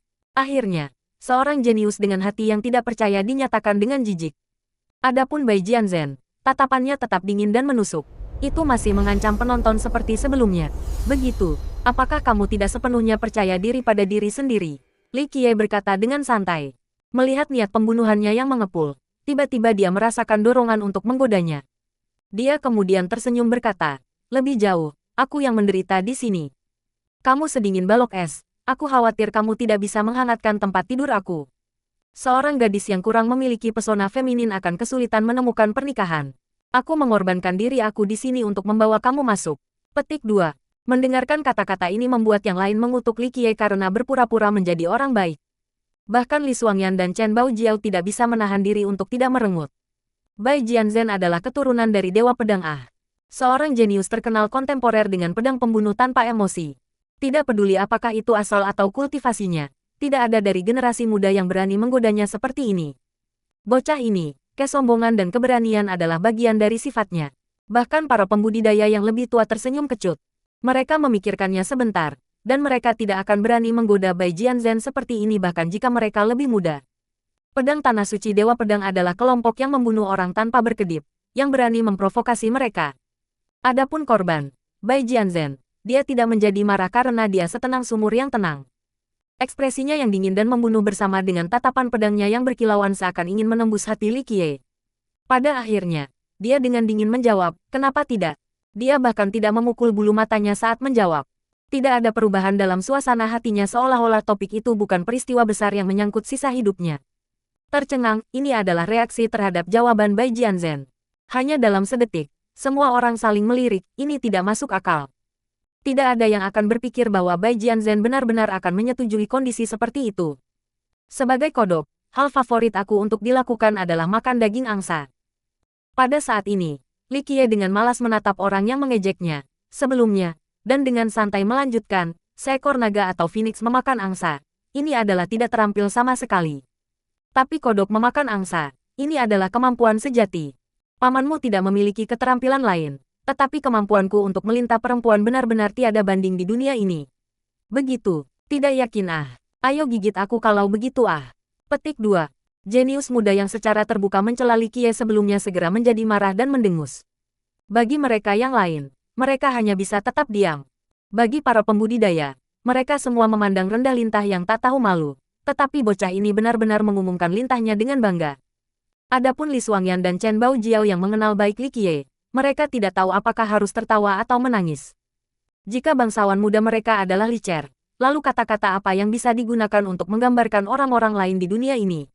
Omong kosong, lepaskan pedangmu. Bai Jianzhen dengan dingin berbicara ketika kehadirannya yang membunuh naik seperti seekor citah yang mengawasi mangsanya. Sepertinya gadis ini sedang terburu-buru untuk menjadi gadis penghangat tempat tidurku. Li Qiye bertepuk tangan dan tertawa. Lalu dia berkata, pedang, ayo. Kleng, Li Xuangyan, yang memeluk Six Dao Sword, tidak mengambil tindakan apapun. 6 dao pedang meninggalkan sarungnya dan jatuh ke tangan Li Qiye. Saat pedang ada di tangannya, Li Qiye segera memiliki kehadiran seorang master. Ekspresi genit dan tubuh dari sebelumnya menuju Bai Jianzhen tidak ditemukan. Menggenggam pedangnya, ia melangkah keluar dari kereta perunggu perang tetra perang dan memelototi Bai Jianzhen dengan ekspresi serius dan momentum yang luas. Dentang, pada saat ini, Bai Jianzhen juga menghunuskan pedangnya. Begitu dia menerima pertempuran dan begitu pedang hitamnya keluar, kehadirannya tiba-tiba berubah. Cahaya mematikan menutupi seluruh tubuhnya, menyebabkan orang lain menggigil tanpa merasa kedinginan. Setiap gumpalan cahaya pembunuh sangat jelas saat mereka berputar di sekitar tubuhnya. Setiap gumpalan benar-benar kejam dan mampu memotong semua hal dalam pembantaian. Pedang hitam, bebas di udara, memancarkan sensasi menggigit seolah-olah itu bukan pedang, tetapi kematian yang mematikan. Digenggam di tangannya, tidak ada yang bisa lagi melihat pedang Bai Jianzhen. Itu berubah menjadi cahaya hitam penuh dengan niat membunuh dan kematian, seolah-olah pedang ini bisa memanen semua makhluk hidup. Pada saat ini, sepertinya dia menghilang sepenuhnya. Satu-satunya yang tersisa bagi semua untuk melihat adalah niat pedang yang luas dan tanpa ampun dari neraka itu sendiri, penuh penghentian. Pedang pembunuh pedang dewa pedang suci. Melihat jenis pedang ini, generasi sebelumnya secara mengejutkan berseru ketika generasi yang lebih muda, seperti Saint Child Baozu, Yang King Nantian, dan Princess Xiuse, semuanya kehilangan warna. Layak menjadi pedang Immortal Emperor Yeti selama masa mudanya, ia mampu menebas semua keberadaan. Melihat pedang yang dilepaskan, banyak orang merasakan kedinginan pada tulang punggung mereka. Ini adalah kekuatan yang menakutkan dari Tanah Suci Dewa Pedang. Aura Sword Dao mereka yang membunuh begitu menakutkan sehingga lawan mereka akan menjadi takut bahkan sebelum dimulainya pertarungan. Itu benar-benar memiliki kehadiran seperti Yeti lama di masa mudanya. Melihat keadaan pertempuran Bai Jianzhen, Li Xuangyan memuji tanpa keberatan. Dengan suara berdengung, Six Dao Sword di tangan Li Qiye segera menyinari dan meliputi Li Qiye dengan sinar hitam dan putih. Sinar hitam dan putih berputar di sekitar tubuh Li Qiye seperti ikan yin yang berkelok-kelok. Pergerakan sinar hitam dan putih memprakarsai dua helai Maha Dao, agung dan mengagumkan. Dao ini mampu mencapai makhluk abadi dan penjara dunia bawah yang tak berujung di mana jeritan menyedihkan itu meraung. Dua Grand Dao tertinggi, satu adalah Dao dari 6 Dao Lotus dan yang lainnya milik Evil Tipatri. Pedang ini berisi kekuatan mereka yang paling dalam. Sebagian besar orang di sini tahu barang-barang mereka. Setelah melihat Six Dao Sword Li Qiye yang mengendalikan yin dan yang hitam dan putih, mereka menjadi kaget dan menyadari bahwa ini adalah harta yang luar biasa. Peng, dengan suara lembut, istana nasib Li Qiye muncul di atas kepalanya. Garis rahasia istana takdir mulai bergerak ketika Kun Peng melompat keluar dari dalam. Hukum universal mulai mengalir dan berubah menjadi segel kaisar tertinggi. Segel ini menyerupai samudera tanpa batas, dan Kun Peng mendapati dirinya sebagai ikan di air. Hukum kaisar, melihat Kun Peng, banyak orang tercengang. Beberapa juga iri. Seorang kultivator yang lebih tua bergumam, di legenda, 6 varian Kun Peng adalah salah satu seni terkuat kaisar abadi Renren. Langit tanpa emosi. Li Qiye meraung dan, tepat ketika kata-katanya berakhir, sebuah pedang muncul di tengah-tengah langit. Salah satu dari 3 pedang kemahiran, Heaven Finesse. Dalam sekejap mata, pedang 6 Dao menciptakan Dao surga yang tak berujung dan menggunakan surga sebagai pedang dengan energi Raites yang tanpa batas. Cahaya putih yang tak terhitung jumlahnya mengalir deras dan berubah menjadi banyak pedang surgawi. Setiap pedang surgawi menggantung tinggi di atas 9 surga. Masing-masing pedang surgawi ini mampu mengiris gunung dan sungai dengan sendirinya. Namun, kekuatan satu gerakan pedang Li Qiye tidak berhenti di sini. Dalam sekejap, ada samudera yang tak terbatas dan ditinggikan di belakang Li Qiye saat gelombang bergulir membuat tanda mereka. Lautan kolosal ini menenggelamkan langit dan mengubah esensi langit dan bumi menjadi miliknya. Transformasi Laut Kun Peng berubah menjadi lautan luas yang menyerap energi dan kekuatan dunia dari Grand Dao. Dengan ini, kekuatan pedang Li Qiye bertambah 2 kali lipat. Surga tidak berperasaan dan yang benar tidak memihak. Pedang 3 kemahiran adalah Dao tertinggi. Satu pedang membawa kekuatan luar biasa dari 6 Dao. Itu mampu mengiris langit dan mengakhiri matahari bersama dengan bulan. Pedang yang satu ini bahkan menyentak makhluk tercerahkan, apalagi Royal Nobles. Pedang yang pasti membunuh dengan sangat sedikit emosi. Pedang ini pasti akan merasakan darah dan memukau semua penonton. Zhang, saat ini, Bai Jianzhen membuat langkahnya. Dalam batasan ruang dan waktu ini, tidak ada Bai Jianzhen atau pedang hitam karena hanya ada kecemerlangan pedang yang berkedip. Hanya kecemerlangan pedang ini sudah cukup untuk membuat hati semua orang melompat. Pedang ini menembus 6 Dao untuk memusnahkan semua keberadaan. Pedang ini benar-benar mengenai bagian terlemah dari pedang surga Li Qiye. Di antara ledakan, Bai Jianzhen menggunakan kecepatan yang tak terduga untuk memahami celah yang tak terhitung dalam teknik pedang Li Qiye. Ini benar-benar jenius pedang Dao. Di antara kedipan, Li Qiye terkejut. Semuanya terjadi begitu cepat dan dia menggunakan kecepatan yang paling tidak terpikirkan untuk mengubah gerakan pedangnya. Pedang ini meredupkan bintang-bintang ketika waktu berhenti. Plaf, pedang Bai Jianzhen menembus seluruh langit saat darah tumpah. Li Qiye terbang mundur saat dadanya bertemu dengan pedang. Ledakan, ledakan, boom. Li Qiye mundur beberapa langkah saat darah menodai dadanya. Pedang ini mengebor dadanya dan nyaris melewatinya sepenuhnya. Orang harus tahu bahwa Li Qiye memiliki neraka menekan fisik godly penekan. Serangan biasa pada dasarnya tidak bisa menghancurkan dagingnya yang dibentengi, tetapi di bawah pedang ini, masih ada lubang menganga di dadanya.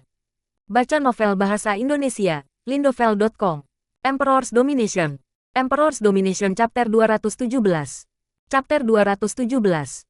Bab 217, Pemukul Langit Gemetar 1. Variasi yang begitu tiba-tiba sangat mengubah ekspresi Chen Baojiao dan Li Xuangyan. Mereka tidak berpikir bahwa pedang Bai Jianzhen begitu mengerikan. Semua orang gemetar saat melihat pedang Bai Jianzhen menembus semuanya, menembus pertahanan Li Qiye. Itu bukan karena seni pedang Li Qiye tidak memiliki kedalaman, tetapi karena pedang Bai Jianzhen terlalu hebat. Mereka menggigil karena Bai Jianzhen bisa melihat melalui kelemahan pedang dao orang lain dalam sekejap. Orang seperti itu dilahirkan untuk pedang dao. Semua orang menyaksikan kekuatan pedang Li Qiye. Belum lagi sains kuno. Bahkan Sein Restorasi Surga dan Sein Restorasi Dao tidak akan dapat menemukan kelemahan Li Qiye di tengah semua keributan. Pedang surga ini benar-benar tiada taranya dan mendalam dengan yang benar. Itu lebih mudah diucapkan daripada dilakukan untuk mengalahkan pedang seperti itu. Namun, Bai Jianzhen mampu melakukan hal seperti itu. Pemahamannya tentang pedang Dao telah melampaui orang yang tak terhitung jumlahnya, termasuk pembudidaya dari generasi sebelumnya. Kamu tidak tahu kemampuan kamu sendiri. Coba saja dan sesumbar sekarang. Mendapatkan kembali akalnya, seorang kultivator dengan gembira berkata sambil tersenyum. Namun, Li Qiye tidak peduli dengan orang seperti itu. Dia menatap Bai Jianzhen saat sebuah senyuman mekar, sepertinya aku telah meremehkanmu. Kamu berjalan di atas dao melanggar, bukan dao dari pedang pembunuh. Pedang itu hampir menembus dada Li Qiye dan darah menodai pakaiannya yang merah. Tetapi Li Qiye bahkan tidak mengerutkan kening, seolah-olah pedang ini telah menembus tubuh orang lain. Bai Jianzhen, sambil memegang erat pedangnya yang meneteskan darah, tetap tanpa emosi seperti sebelumnya. Bagus, aku ingin melihat bagaimana kamu akan memecahkan ini. Li Qiye tersenyum dan melangkah maju. Boom, bumi itu sendiri bergetar. Neraka menekan fisik ilahi keluar untuk menekan para dewa dan iblis serta surga dan bumi. Dalam sekejap, seluruh tubuh Li Qiye meledak dengan aura yang mengerikan. Satu langkah maju menenggelamkan bumi yang agung dan membelah gunung. Meskipun bumi sangat luas, ia masih tidak dapat menangani tubuh ini. Surga tak berperasaan. Li Qiye menebas lagi. Itu masih pedang surgawi. Salah satu dari 3 pedang kemahiran. Sejenak, Kun Peng jatuh ke tanah. Tanah tebal tak berujung muncul di atas langit Li Qiye. Bumi yang sangat luas dengan berat yang tak terukur. Itu jatuh dari langit dengan Kun Peng di atasnya. Bumi tidak bisa menangani beban seperti itu. 6 varian Kun Peng. Transformasi bumi. Transformasi ini sangat besar dan tak terhentikan. Bang, dengan besarnya yang tidak bisa ditangani oleh dunia ini. Tubuh Li Qiye melepaskan ledakan yang menggelegar saat itu tampaknya berubah menjadi surga sendiri. Pada saat ini, Li Qiye menyalurkan fisiknya ke batas dan beratnya ke puncak langit dan bumi. Ini masih pedang surgawi, tapi tidak ada transformasi yang mendalam. Itu megah karena kesederhanaannya. Itu hanya tebasan lurus dengan semua kekuatan yang terfokus di dalam. Pedang surgawi sebelumnya adalah pedang surga yang tak berperasaan dengan imparsialitas. Namun, pedang surgawi saat ini menerima beban surga dan cinta dan pemujaan yang tak terbatas. Sederhana dan alami, hanya satu tebasan untuk membagi hitam dan putih, untuk memisahkan yin dan yang, kemudian berubah menjadi langit dan bumi. Tidak ada tempat untuk bersembunyi dari pedang ini, meskipun dunia mungkin luas, semua ada di bawah pedang ini. Dalam sebuah trais, ekspresi Saint Child Baozu sangat berubah. Tatapannya tidak berhenti pada pedang Li Qiye, melainkan tubuh hartanya. Dia telah bertarung melawan kekuatan fisik Li Qiye. Pada saat ini, hatinya ngeri karena dia mengerti bahwa Li Qiye sedang mengolah neraka menekan fisik godly yang selalu dia cari. Dengan pedang ini, semua orang kehilangan warna, termasuk Bai Jianzhen. Dia terampil dalam pedang dao sepanjang hidupnya, tetapi melihat lintasan pedang ini berayun ke bawah, dia tahu bahwa pedang ini mencapai batas kesederhanaan yang ekstrim. Satu tebasan tanpa teknik atau gaya, itu benar-benar tidak dapat dibedakan dan tidak bisa dipecahkan. Zhang, pada akhirnya, Bai Jianzhen masih menembakkan pedang yang melonjak. Di bawah pedang pembunuh ini, semua makhluk hidup bergetar. Pedang yang menakuti bahkan para abadi. Jika ada makhluk abadi di dunia ini, mereka masih akan berdarah di bawah kekuatan pedang yang satu ini. Boom! Setelah ledakan besar, celah merobek tanah. Bai Jianzhen terbentur oleh pedang ini. Bahkan pedangnya yang mampu menakuti para dewa tidak mampu menghentikan kekuatan pedang surgawi yang substansial. Boom! Dia terbang ribuan mil jauhnya sambil menghancurkan gunung. Darah yang dia semprotkan mengecat gaun hitamnya, menghasilkan adegan yang sangat mencolok. Di dalam pedang Dao di dunia ini, pedang pembunuh hanya satu pukulan condong ke ekstrim. Li Qiye memegang pedangnya sambil berdiri dan dengan acuh tak acuh berbicara. Pedang yang dikombinasikan dengan Heavenly Dao yang tak berperasaan, pedang ekstrim yang dipuja dengan kasih sayang surga. Ini adalah Dao besar tanpa batas. Petik 2. Li Qiye berpose dengan pedangnya sambil perlahan menjelaskan dengan kedalaman yang tak terlukiskan. Pada saat ini, semua orang diam dalam kontemplasi. Meskipun Li Qiye meminjam neraka menekan fisik ilahi untuk mengalahkan Bai Jianzhen dengan pedangnya, pedang surgawinya, disukai oleh surga, mengandung esensi dari pedang Dao. Setelah melayang jutaan tahun, dia telah belajar dan menciptakan Grand Dao yang tak terhitung jumlahnya. Hari ini, Trifinesia Heavenly Swords miliknya memenuhi syarat untuk mengucapkan kata-kata seperti itu, apalagi mengomentari pedang Kaisar Abadi Immortal.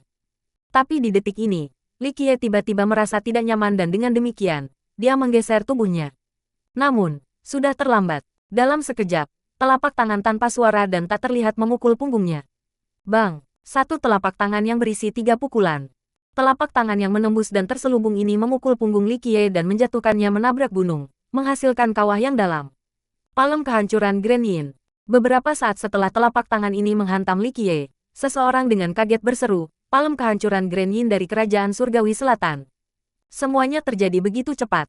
Li Qiye, yang baru saja mendorong Bai Jianzhen pergi, diserang oleh seseorang dalam sekejap. Raja Muda Nantian adalah orang yang menyerang tepat ketika Li Qiye mengalahkan Bai Jianzhen. Dia segera melonjak energi darahnya dan melakukan penghancuran Grand Yin Destruction Palm dari Kerajaan Surgawi Selatan dan bertujuan untuk membunuh Li Qiye dengan satu pukulan. Tercela, Li Xuangyan dan Chen Baojiao sama-sama marah dan khawatir pada saat yang sama. Semuanya terjadi dalam sepersekian detik dan mereka tidak berpikir bahwa seseorang dengan status hebat seperti Raja Muda Nantian akan benar-benar menyelinap menyerang Li Qiye di bawah begitu banyak mata yang menonton. Pemenang akan menjadi raja dan yang kalah hanyalah bandit. Raja Muda Nantian mencibir. Tepat ketika kata-katanya keluar, dia memanggil harta dan melemparkannya langsung ke Li Xuangyan dan Chen Baojiao yang berada di atas kereta perunggu perang Tetra Perang. Hari ini, aku benar-benar akan membunuhmu. Li Xuangyan, dalam kemarahannya, mengangkat kedua tangannya di atas dan Heavenly Sky Plate tiba-tiba muncul. Dalam sekejap, pintu dimensi muncul. Sebelum Chen Baojiao dan Li Xuangyan bisa mendapatkan kembali akalnya, harta Raja Muda Nantian tiba-tiba menutupi mereka dan kereta. Detik berikutnya, Li Xuangyan, Chen Baojiao, kereta, dan harta terpanggil Raja Muda Nantian semuanya menghilang. Semua orang tertegun sejenak saat menyaksikan pemandangan aneh itu. Tidak ada yang memahami hilangnya mereka yang tiba-tiba. Boom! Puing-puing terbang di seluruh saat Li Qiye melonjak ke langit. Masih ada telapak tangan di belakang punggungnya, tetapi telapak tangan ini tidak fatal bagi Li Qiye. Fisik salehnya cukup kuat untuk menahan yang satu ini, Grand Yin Destruction Palm. Fragmen Realm Spatial Disk. Mata Li Qiye menjadi dingin setelah meledak keluar dari kawah sambil menatap Yang Qing Nantian. Dia segera tahu harta yang membuat kelompok Li Xuangyan lenyap. Disk Spatial Realm Fragment. Disk Spatial Realm Fragment di dalam legenda. Makhluk tercerahkan yang menyaksikan dari generasi sebelumnya secara mengejutkan berseru ketakutan setelah mendengar nama ini. Disk Spatial Realm Fragment dalam legenda diciptakan oleh Kaisar Abadi Fei yang menggunakan mantra sejati. Harta ini selalu menjadi milik legenda. Ini adalah salah satu dari 9 tulisan surgawi besar, bahkan lebih berharga daripada hukum Kaisar. Dunia selalu percaya bahwa Kaisar Abadi Fei yang memperoleh salah satu dari 9 kitab suci surgawi, dan Disk Spatial Realm Fragment adalah bukti terbaik. Jadi kamu tahu barang-barangmu. Raja Muda Nantian diam-diam terkejut bahwa satu telapak tangan tidak bisa membunuh Li Qiye. Dia mencibir dan mendominasi Li Qiye untuk dengan dingin menyatakan, membunuh murid-murid Kerajaan Surgawi Selatan aku, darah akan dibayar dengan darah. Hari ini, aku akan memenggalmu dan menggunakan kepalamu sebagai persembahan untuk sepupuku. Petik 2. Tujuan Raja Muda Nantian bukan hanya untuk membunuh Li Qiye untuk balas dendam, tetapi juga untuk merebut kereta perunggu Tetra Warnya karena dia telah mendengar tentang harta karun pamungkas ini dari sekte kuno dupa pembersihan. Untuk memuaskan ketabahannya pada kereta, dia hanya bisa menunggu sampai Li Qiye turun dari kereta sebelum dengan diam-diam menyerang. Untuk mendapatkan kereta dengan lancar, ia meminta klannya untuk harta tertinggi ini. Disk Spatial Realm Fragment. Orang harus tahu bahwa harta ini adalah harta penentu dari kerajaan selatan surgawi. Meskipun Kaisar Abadi Fei yang berasal dari kerajaan, kebenarannya adalah bahwa dia tidak punya niat baik terhadapnya. Dia meninggalkan sedikit harta untuk kerajaan, dan di Spatial Realm Fragment adalah salah satunya. Saat harta ini muncul, ia akan segera membuang targetnya menjadi ranah yang terfragmentasi dan akan menjebak mereka di dalam. Jika Li Xuangyan dan Chen Baojiao meninggal di dalam wilayah yang terfragmentasi, maka kereta perunggu Tetra War akan menjadi barang tanpa pemilik. Pada titik itu, akan semudah membalik telapak tangan seseorang untuk Raja Nantian Muda untuk mendapatkan kereta. Pada saat ini, dengung pembunuh yang dingin terdengar. Bai Jianzhen melangkah maju dengan udara membunuh, meliputi langit. Dewi Bai, kamu dan aku harus bergandengan tangan untuk membunuh orang jahat ini. Raja Muda Nantian segera melanjutkan, orang jahat ini ganas dan kejam. Dia adalah musuh dunia. Aku akan membantu Dewi Bai membasmi pria ini, demi dunia. Petik 2. Zhang. Namun, target niat membunuh Bai Jianzhen bukanlah Li Qiye, tetapi Raja Muda Nantian. Ketika Bai Jianzhen tiba-tiba mengubah targetnya kepadanya, itu membuat Raja Nantian tertegun. Jika Bai Jianzhen bergabung, maka situasinya tidak akan optimis. Kehidupan anjingnya yang menyedihkan adalah milikku. Pada saat ini, Li Qiye memelototi Raja Muda Nantian dan dengan tenang berkata, hari ini, dia memiliki keinginan untuk membunuh, dan Nantian harus mati. Tidak peduli siapa lagi yang datang untuk membantu, hasilnya akan tetap sama. Li Qiye tidak khawatir untuk Li Xuangyan dan Chen Baojiao. Dia memiliki kepercayaan pada perunggunya perang perunggu Chariot. Tidak masalah bahwa di Spatial Realm Fragment disempurnakan oleh mantra sejati karena keretanya telah menyapu era yang tak terhitung jumlahnya di sampingnya. Emperor's Domination Chapter 218. Chapter 218. Bab 218. Sky Saking Truncheon, 2. Bai Jianzhen melirik Li Qiye sekali tanpa emosi, lalu dia pergi ke samping tanpa mengucapkan sepatah kata pun. Buat langkahmu, aku akan mengirimmu ke neraka untuk bertemu dengan sepupumu. Li Qiye menatap Raja Muda Nantian dan berkata, karena kamu sedang mencari mati, aku akan membantumu. Raja Muda Nantian senang bahwa Bai Jianzhen pergi.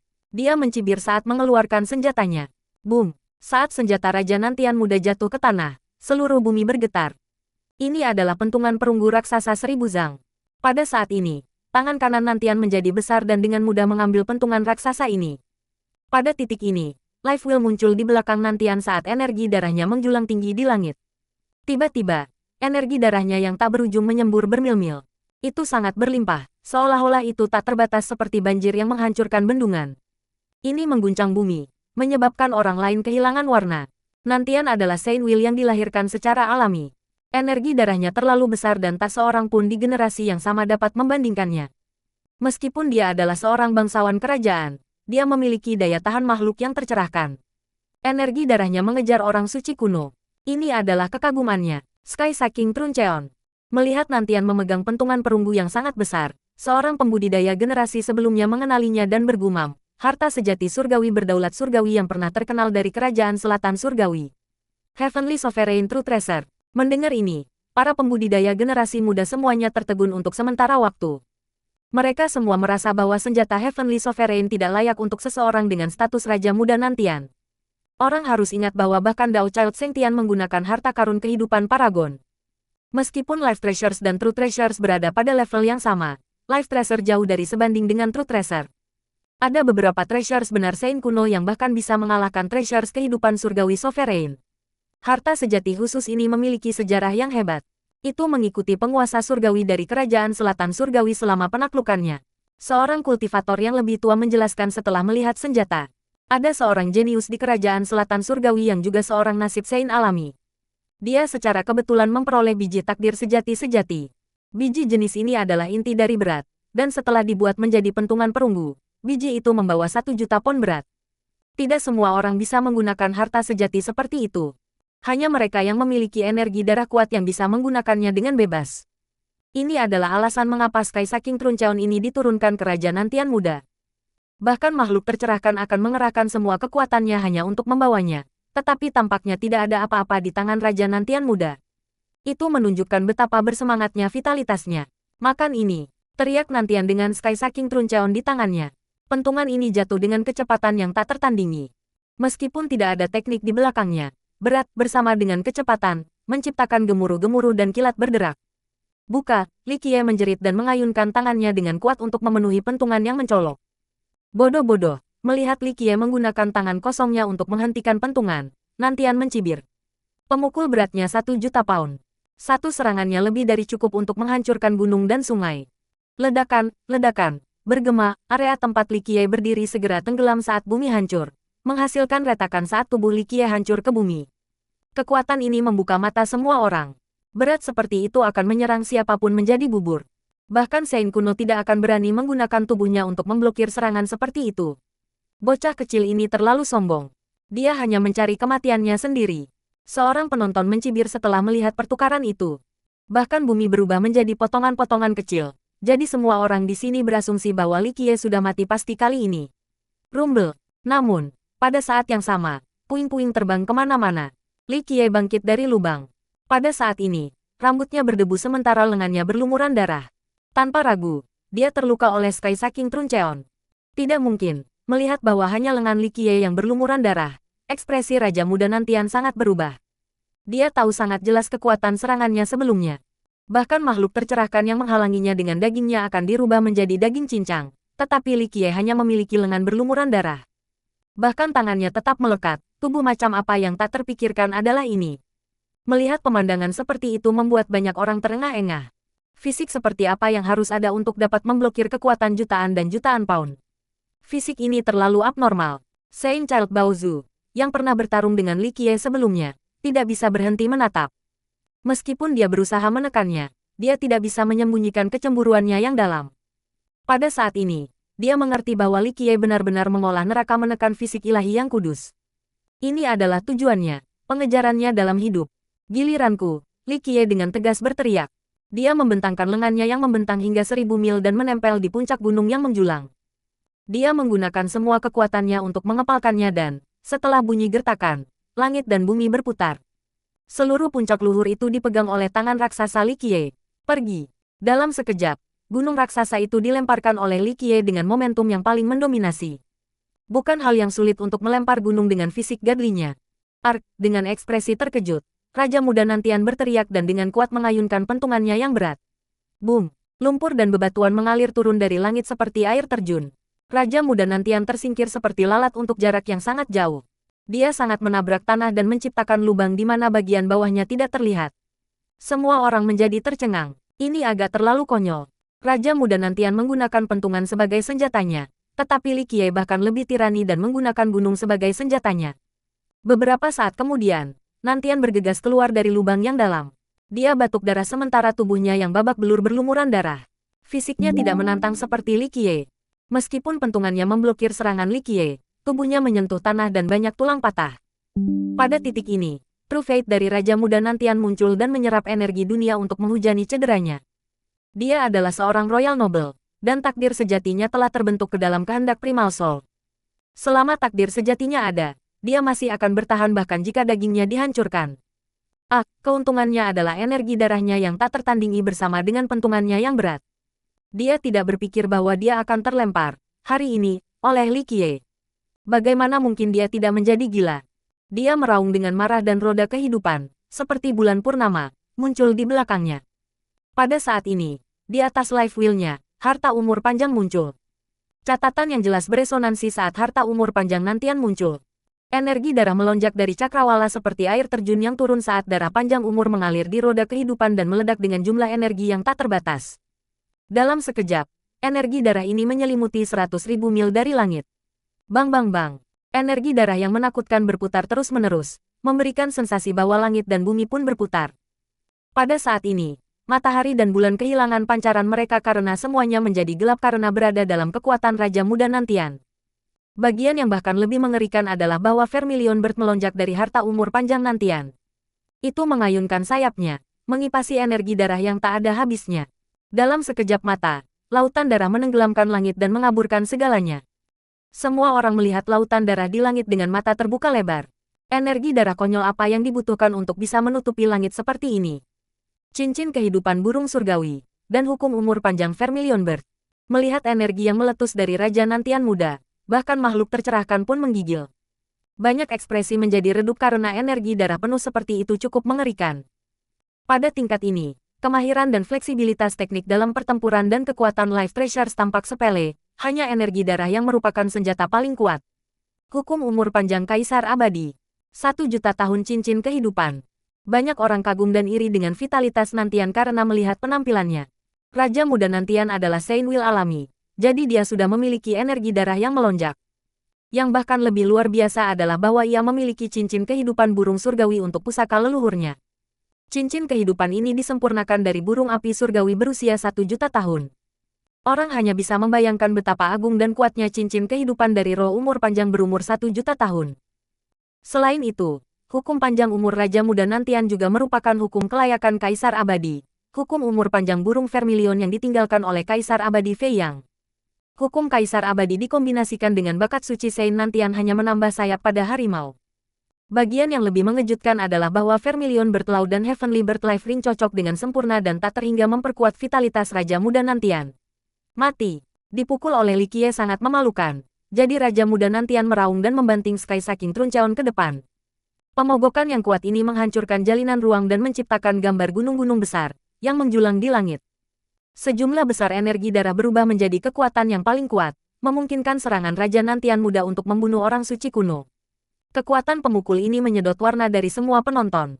Hari ini, orang akhirnya memahami aspek meneror dari bakat Saint Will dikombinasikan dengan hukum umur panjang tertinggi dan cincin kehidupan. Orang seperti itu hanyalah putra dewa. Li Qiye, pada gilirannya, dengan tergila-gila meraung juga. Dia mengambil gunung dan dengan keras menghancurkannya.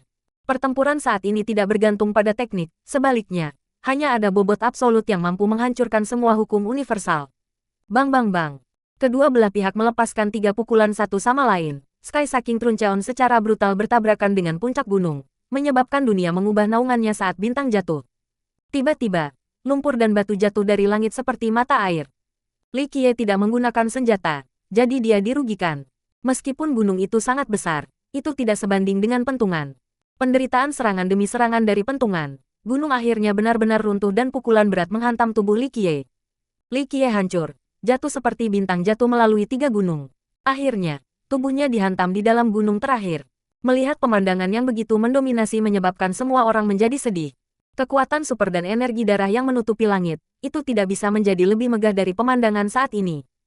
Terlepas dari status atau jenis kejeniusannya, siapapun akan merasa terancam oleh tampilan seperti itu. Emperor's Domination Chapter 219. Chapter 219. Bab 219, Grand Dao Saint 1. Kamu tidak tahu batas kemampuanmu sendiri, tetapi kamu masih berani melawanku.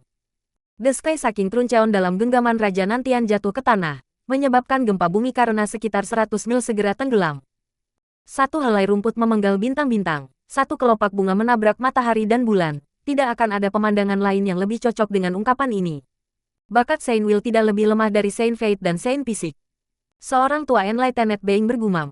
Ada kesalahpahaman umum di antara para kultivator yang menyatakan Saint Will tidak sebanding dengan Saint Fate dan Saint Physique. Dalam ketiga bakat Saint ini, orang akan menghargai nasib Santo dan Vicious Saint jauh lebih tinggi. Hari ini, pameran Raja Muda Nantian membuat orang lebih sadar bahwa potensi roda Saint tidak kurang dari 2 lainnya. Rumble, tepat ketika banyak orang berpikir Li Qiye sudah mati. Dia keluar dari gunung dan mengeluarkan seteguk darah. Meskipun dia sepenuhnya berlumuran darah, dia tidak terluka serius. Luka ini tidak sebanding dengan pedang Bai Jianzhen yang menembus dadanya. Keparat, apa ini fisik? Itu terlalu sulit dipercaya. Seorang pembudidaya generasi sebelumnya tidak bisa membantu tetapi bersumpah setelah melihat bagaimana Li Qiye berhasil bertahan hidup setelah pukulan seperti itu yang menghanyutkannya. Tidakkah ada yang mengatakan bahwa anak ini memiliki tubuh fana? Mungkinkah tubuh fana menjadi sesila ini? Seseorang tidak bisa tidak mempertanyakan desas-desus bahwa Li Qiye memiliki semua bakat bawaan mortal. Mungkinkah tubuh fana yang menakjubkan ini berhasil bertahan setelah kehancuran seperti ini? Mortal fisik jenis ini menentang logika. Ekspresi Raja Nantian muda berubah buruk saat ini. Dia menyadari bahwa Li Qiye mengusahakan hukum fisik yang mengerikan. Dengan suara mendengung, Life Will Yang King Nantian diputar dengan gila-gilaan. Vermilion berterbang di langit sambil mengepakkan sayapnya, menciptakan gelombang darah yang naik dengan satu gelombang lebih tinggi dari sebelumnya. Pada saat ini, Raja Muda Nantian mengerahkan kekuatan ekstrim Saint Will-nya saat harta umur-umur panjangnya yang menakutkan yang berumur 1 juta tahun memicu energi darahnya tanpa henti. Pada titik ini, burung Vermilion melonjak ke atas dan mengubah gelombang berdarah ini menjadi samudera darah yang tak berujung. Bum bum bum, untuk sesaat, vitalitas Raja Muda Nantian bahkan dapat melahap bintang-bintang di 9 cakrawala saat energi darahnya yang tak terbatas menutupi setengah dari tanah pemakaman mayat surgawi kuno. Pada saat ini, setiap orang di Underworld Fairy sedang melihat ke arah ini, termasuk beberapa dewa harta karun dan dewa bumi. Bersaing energi darah dengan aku. Li Qiye mencibir dan berteriak dengan marah. Boom! Sebuah suara ledakan raksasa bergema saat laut darah Yin yang segera muncul. Dalam sekejap mata, lautan darah yang tak berujung ini menyelimuti langit dan bumi. Bulan yang berdarah dan matahari yang berdarah berangsur-angsur naik dari lautan darah. Dalam sepersekian detik, Life Wheel Li Qiye terus-menerus berputar ketika hukum Merit Revolving Crescent Sun menarik vitalitas tanpa akhir ini dan mengerahkan kekuatan yang menakutkan. Tidak masalah bahwa lautan darah ini tidak ada habisnya. Hukum masih dapat menarik segala sesuatu sehingga energi darah yang tak ada habisnya ini akan memasuki tubuh Li Qiye. Dentang-dentang-dentang. Pada saat ini, seluruh tubuh Li Qiye mengeluarkan suara dentang sebagai rantai demi rantai hukum universal substansial yang mengunci tubuhnya. Kekuatan laut darah Yin yang terlalu tirani. Jika ada fisik lain, itu benar-benar akan meledak menjadi ketiadaan pada saat ini. Namun, Li Qiye's Hell Suppressing Godly Fisik mampu menahan tekanan seperti itu. Bang! Li Qiye kemudian menginjak tanah, dan bumi di bawahnya hancur. Sekitar langsung berubah menjadi reruntuhan ketika semua gunung runtuh. Bang bang bang! Energi Li Qiye tak ada habisnya. Pada saat ini, lautan darah Yin yang berubah menjadi dunia darah segar ketika energi darah dengan gila-gilaan dicurahkan seperti binatang buas prasejarah yang sengit. Pada saat ini, vitalitas Li Qiye menutupi langit dan bumi ketika tubuhnya terbenam dalam lautan darah yang memiliki energi yang tebal dan tidak dapat dipecahkan. Ini, harta umur panjang macam apa ini? Mungkinkah ini harta abadi Kaisar Abadi? Menghadapi vitalitas meneror Li Qiye, semua orang menjadi terpana. Bahkan para orang suci kuno tidak akan memiliki vitalitas yang menentang logika seperti ini. Namun, jika ini adalah harta abadi Kaisar Abadi, tidak semua orang bisa menerima vitalitas dan energi darahnya yang tak terbatas. Sekali seseorang memikul beban, tubuh yang tidak mencukupi bisa meledak, mengakibatkan kehancuran roda kehidupan. Ledakan, ledakan, boom. Semuanya berputar dari dua lautan darah raksasa yang menyelimuti. Akhirnya, energi darah abadi Li Qiye mengirim momentum menyeluruh ke lautan darah Raja Muda Nantian. Dengan ekspresi kaget, harta karun umur panjang Raja Muda Nantian berputar dengan gila-gilaan. Roda Sein pribadinya memicu darah umur panjang dalam jumlah besar dan mengubahnya menjadi energi yang luar biasa. Vermilion Bird di belakangnya mempertaruhkan segalanya untuk, sekali lagi, menciptakan gelombang pasang surut darah untuk menghentikan lautan Li Qiye yang mendekat. Namun, terlepas dari upayanya yang mempertaruhkan nyawanya, Raja Muda Nantian tidak bisa menghalangi kekuatan penghancur dari lautan darah Li Qiye. Harta panjang umur Raja Muda Nantian memang luar biasa. Life Ring miliknya yang berumur 1 juta tahun, yang disempurnakan dengan hukum umur panjang Kaisar Abadi, juga sangat kuat. Namun, bahkan harta karun umur panjang yang lebih kuat menjadi tidak signifikan sebelum lautan darah Yin yang Li Qiye. Laut darah Yin yang memiliki asal-usul yang menghancurkan surga. Itu adalah harta tertinggi yang disita dari lokasi terdalam dari tanah pemakaman. Itu bukan sesuatu yang dapat dibandingkan dengan cincin kehidupan surgawi Raja Nantian. Sein Will, tidak banyak untuk itu. Pada saat ini, Li Qiye berteriak. Seluruh tubuhnya dikelilingi oleh energi darah yang pekat, dan setelah tangisan, itu bergerak ke kepalan tangannya dan berlama-lama di sana, menghasilkan tangan berdarah. Di bawah aumannya, dia mengayunkan tinjunya dengan keras ke depan. Li Qiye dengan ganas menggunakan tubuhnya sebagai senjata dengan energi darahnya yang tak ada habisnya. Tangan yang mendekat ini bukan lagi tangan, tetapi lebih seperti tongkat ilahi. Itu memicu petir dan guntur saat fenomena aneh muncul di langit. Raja Muda Nantian juga berteriak sebagai tanggapan. Semua energi darahnya berubah menjadi kekuatan murni yang mengayunkan Sky Saking Truncheon ke depan. Dentang-dentang-dentang, kedua belah pihak saling memukul 3 kali. Kebisingan bergema dari tabrakan berdering melintasi kota Sky kuno dan memekakkan telinga semua orang. Clang! Setelah satu pukulan terakhir, Raja Muda Nantian tidak lagi mampu menghentikan serangan mengamuk Li Qiye. Bahkan lengan Li Qiye berlumuran darah karena bersaing melawan pentungan, tetapi serangan ketiganya berhasil memaksa Raja Nantian muda untuk batuk darah. Makan satu lagi, Li Qiye menjerit dan memotong dengan sikap tak terkalahkan. Neraka yang menekan fisik ilahi memiliki luas yang tak terbatas. Satu tangan membawa beban jutaan dan jutaan jin kati.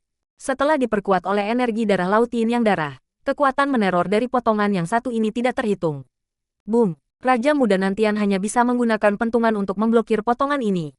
Namun, di bawah pukulan ini, dia dengan gila memuntahkan darah ketika pentungan berat itu terlempar kembali ke tubuhnya. Retak-retak, suara keras tulang patah bergema. Dalam sepersekian detik ini, tulang yang tak terhitung jumlahnya patah. Bang! Tubuhnya menabrak gunung, pecah berkeping-keping. Dia menjadi berdarah dan babak belur ketika darahnya menghiasi bumi. Pada titik ini, seluruh dadanya roboh. Pentungannya tidak tahan serangan gila Li Qiye, itu memantul kembali di tubuhnya dan benar-benar menghancurkan dadanya. Berdarah menjadi karakteristiknya yang paling bisa dilihat. Dengan melihat pemandangan seperti itu, semua orang tercengang. Bahkan tokoh-tokoh besar jauh di Fairy harus mengambil napas dalam-dalam untuk mencerna adegan seperti itu. Fisik ini benar-benar mendominasi. Apakah dia masih manusia? Melihat Li Qiye menggunakan tangan kosongnya sebagai senjata membuat semua orang ngeri.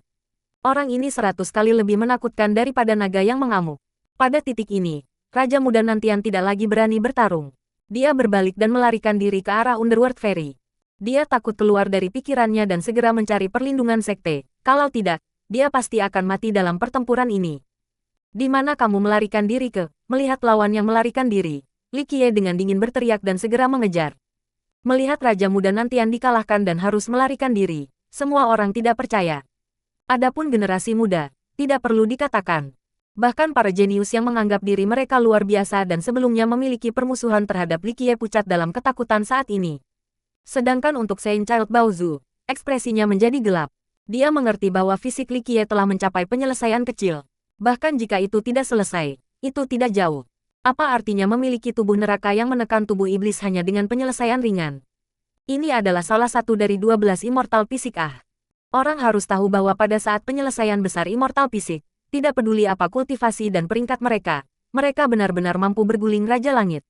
Bahkan virtuos Paragon harus berpikir 2 kali sebelum mengacaukannya.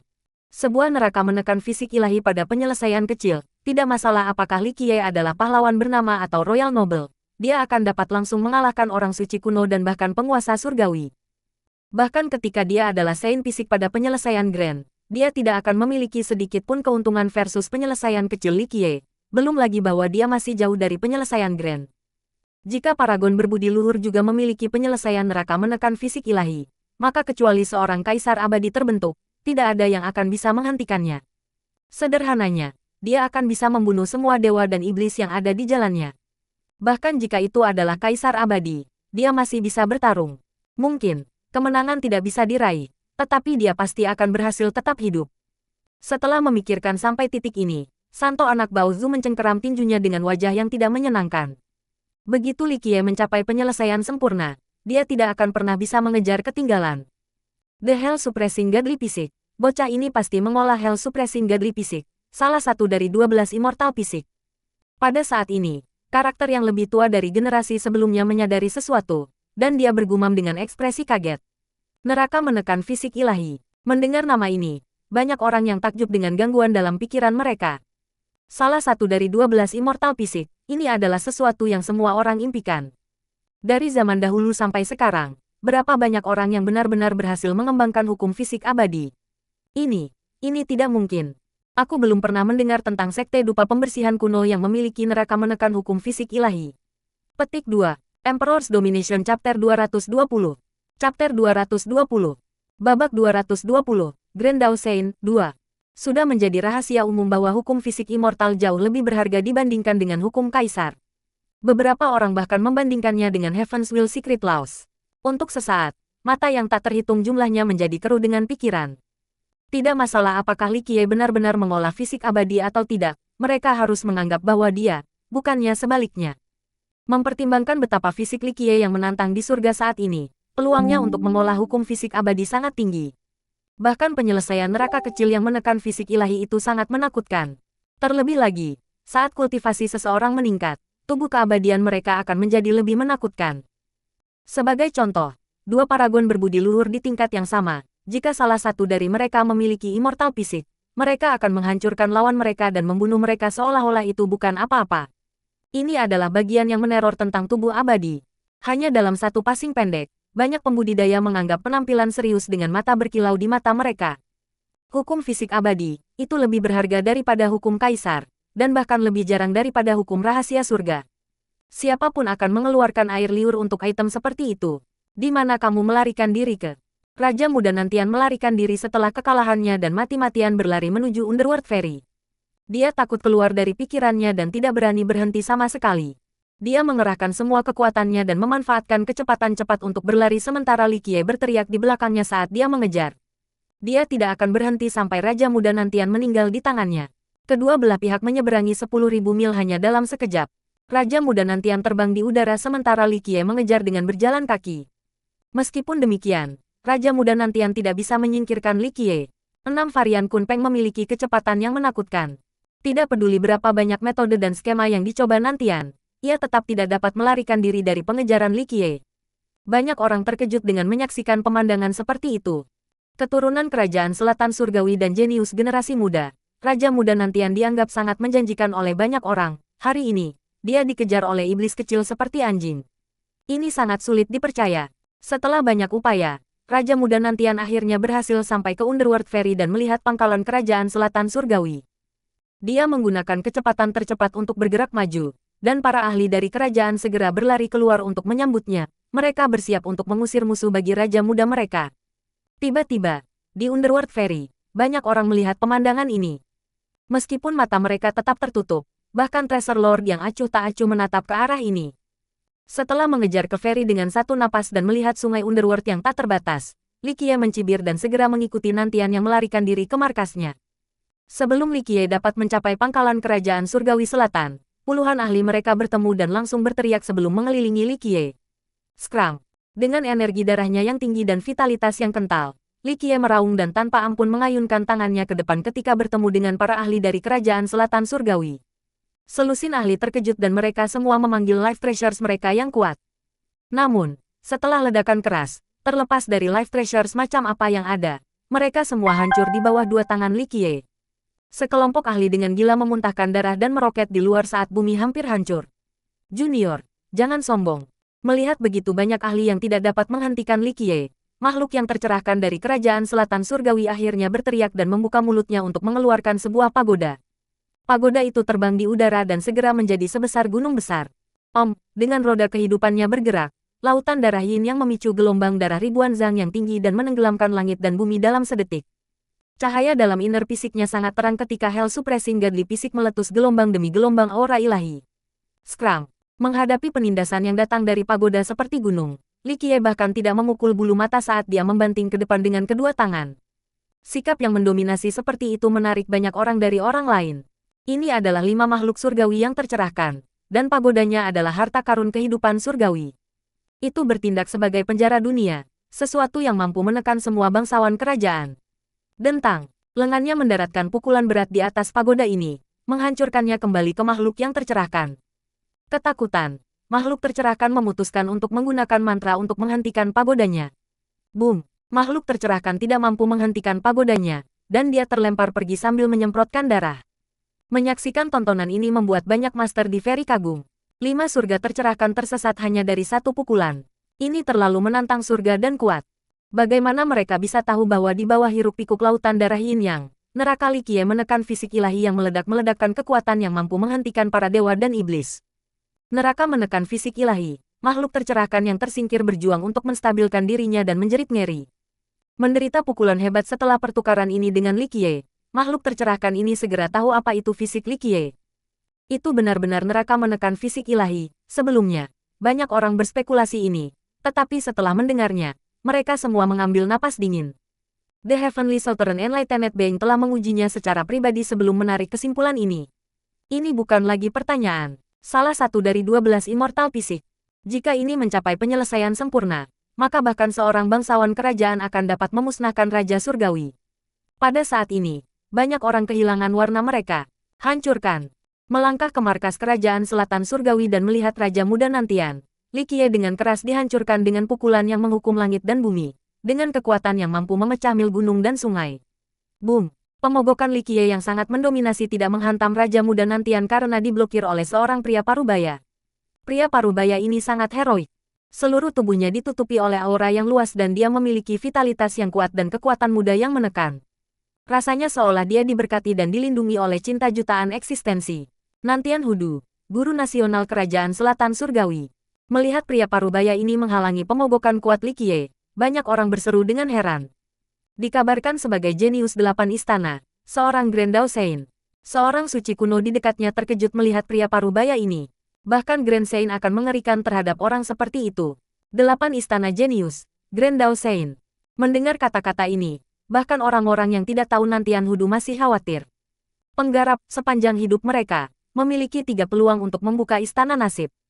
Salah satunya adalah Istana Sementara, yang berikutnya adalah Kerajaan Takdir Mulia Misterius Kerajaan, dan kemudian Kerajaan Suci Kuno. Namun, di dunia Sein kuno, para ahli yang mampu membuka 4 istana dan ke atas tidak lagi Sein kecil, Sein muda, atau Grand Sein. Bahkan jika kultivasi mereka berada dalam 3 alam ini, para suci kuno dengan 5 istana disebut surga pemulihan surga, 6 istana disebut orang suci pemulihan Dao, 7 istana disebut orang suci surgawi, dan 8 istana disebut orang suci Dao besar. 8 istana nasib, banyak orang kehilangan ketenangannya setelah mendengar hal seperti itu. Itu tidak berlebihan untuk menyebut orang-orang dengan 8 nasib istana sebagai jenius dalam jenius. Ada pepatah di dunia kultivasi, 9 ekstrim untuk menjadi berdaulat, 10 penyelesaian untuk mencapai ketidaksempurnaan. 9 pembudidaya istana akan dipuji oleh dunia, tetapi dengan 10 istana, itu mencapai puncak kesempurnaan. Jenis kultivator ini memiliki fondasi Dao stainless selama sisa hidup mereka. Sejak awal waktu, pembudidaya memiliki 12 istana nasib pada prinsipnya. Namun, 9 istana adalah batas jenius. 9 pembudidaya istana dapat dianggap jenius di antara para jenius tidak peduli di era mana mereka berada, raja-raja jenius. Sejak awal waktu, pembudidaya yang mampu membuka 10 istana nasib kurang dari sedikit. Jenis kultivator ini memiliki kesempatan untuk menjadi kaisar abadi yang tak terkalahkan. Adapun 11 istana takdir, ini bisa digambarkan sebagai keajaiban sepanjang zaman.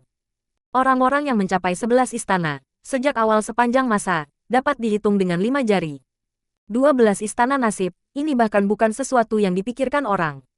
Sejak awal, dunia tidak pernah mendengar ada orang yang mampu membuka 12 istana nasib. Keberadaannya selalu menjadi legenda. 8 pembudidaya istana sudah sangat luar biasa. Nantian Hudu, guru nasional Kerajaan Selatan Surgawi, adalah salah satu dari 8 jenius istana di zaman ini. Rumor mengatakan bahwa ia telah berkultivasi untuk waktu yang sangat singkat, hanya 5.000 tahun yang lalu. Dalam 1.000 tahun, ia berhasil mencapai Sein kuno dan akhirnya membuka istana ke-8 untuk menjadi seorang jenius 8 istana. Seseorang di Grand Middle Territory telah menyatakan bahwa jika Nantian Hudu tidak hidup selama era Dao yang sulit, dia akan menjadi Raja Surgawi sejak dulu. Karena dia hidup selama era kehilangan surga tidak ada, dia tidak bisa berhasil membuka istana ke-9 yang ke-9. Meskipun demikian, Nantian Hudu masih memperkuat posisinya sebagai guru nasional Kerajaan Selatan Surgawi. Junior, sudah cukup. Dengan aura yang lurus, Nantian Hudu memandang Li Qiye dan dengan serius berkata, kamu harus pergi, dan Kerajaan Selatan Surgawi aku tidak akan mengejar masalah ini lebih jauh. Li Qiye memandang Nantian Hudu dan dengan santai tersenyum ketika dia berkata, tidak mengejar. Hah, bahkan jika kerajaanmu ingin melepaskanku, aku masih tidak ingin melepaskan kerajaanmu. Sangat sederhana bagiku untuk melupakan ini, menyerahkan kepala bocah, Nantian. Petik 2. Nantian Hudu, dengan tatapan tajam, dengan dingin menjawab, Junior, jangan sombong. Selalu ada gunung yang lebih tinggi. The Heavenly Southern Kingdom bukanlah sesuatu yang Junior dapat kamu provokasi. Jadilah cerdas dan pergi sekarang. Jika tidak, ini akan menjadi pemakaman kamu. Kata-kata Nantian Hudu cukup agresif, tetapi sebagai seorang jenius 8 istana, tidak ada yang berpikir bahwa ia sombong. Dia benar-benar memiliki kualifikasi untuk mengatakan kata-kata yang mendominasi seperti itu. Kerajaan Selatan Surgawi. Li Qiye menyeringai dan berbicara dengan tenang. Bisakah itu dibandingkan dengan kerajaan kuno Azure misterius? Jangan salahkan kerajaan kamu seolah itu adalah sesuatu yang hebat. Di mata aku, kerajaan Selatan Surgawi tidak layak bahkan dianggap sebagai sesuatu yang bergengsi. Petik 2. Kata-kata Li Qiye segera membuat semua orang terdiam. Sangat sombong. Seseorang tidak bisa tidak mengatakan apa-apa. Namun, mereka berpikir tentang bagaimana anak ini bahkan berani menyerang gua surgawi kerajaan kuno. Pelanggar hukum anak ini tidak peduli dengan kerajaan kuno. Jadi bagaimana dia bisa mempertimbangkan kerajaan Selatan Surgawi? Dengarkan kisah epik Emperor Domination. Audio Remastered. Episode lengkap tersedia sekarang.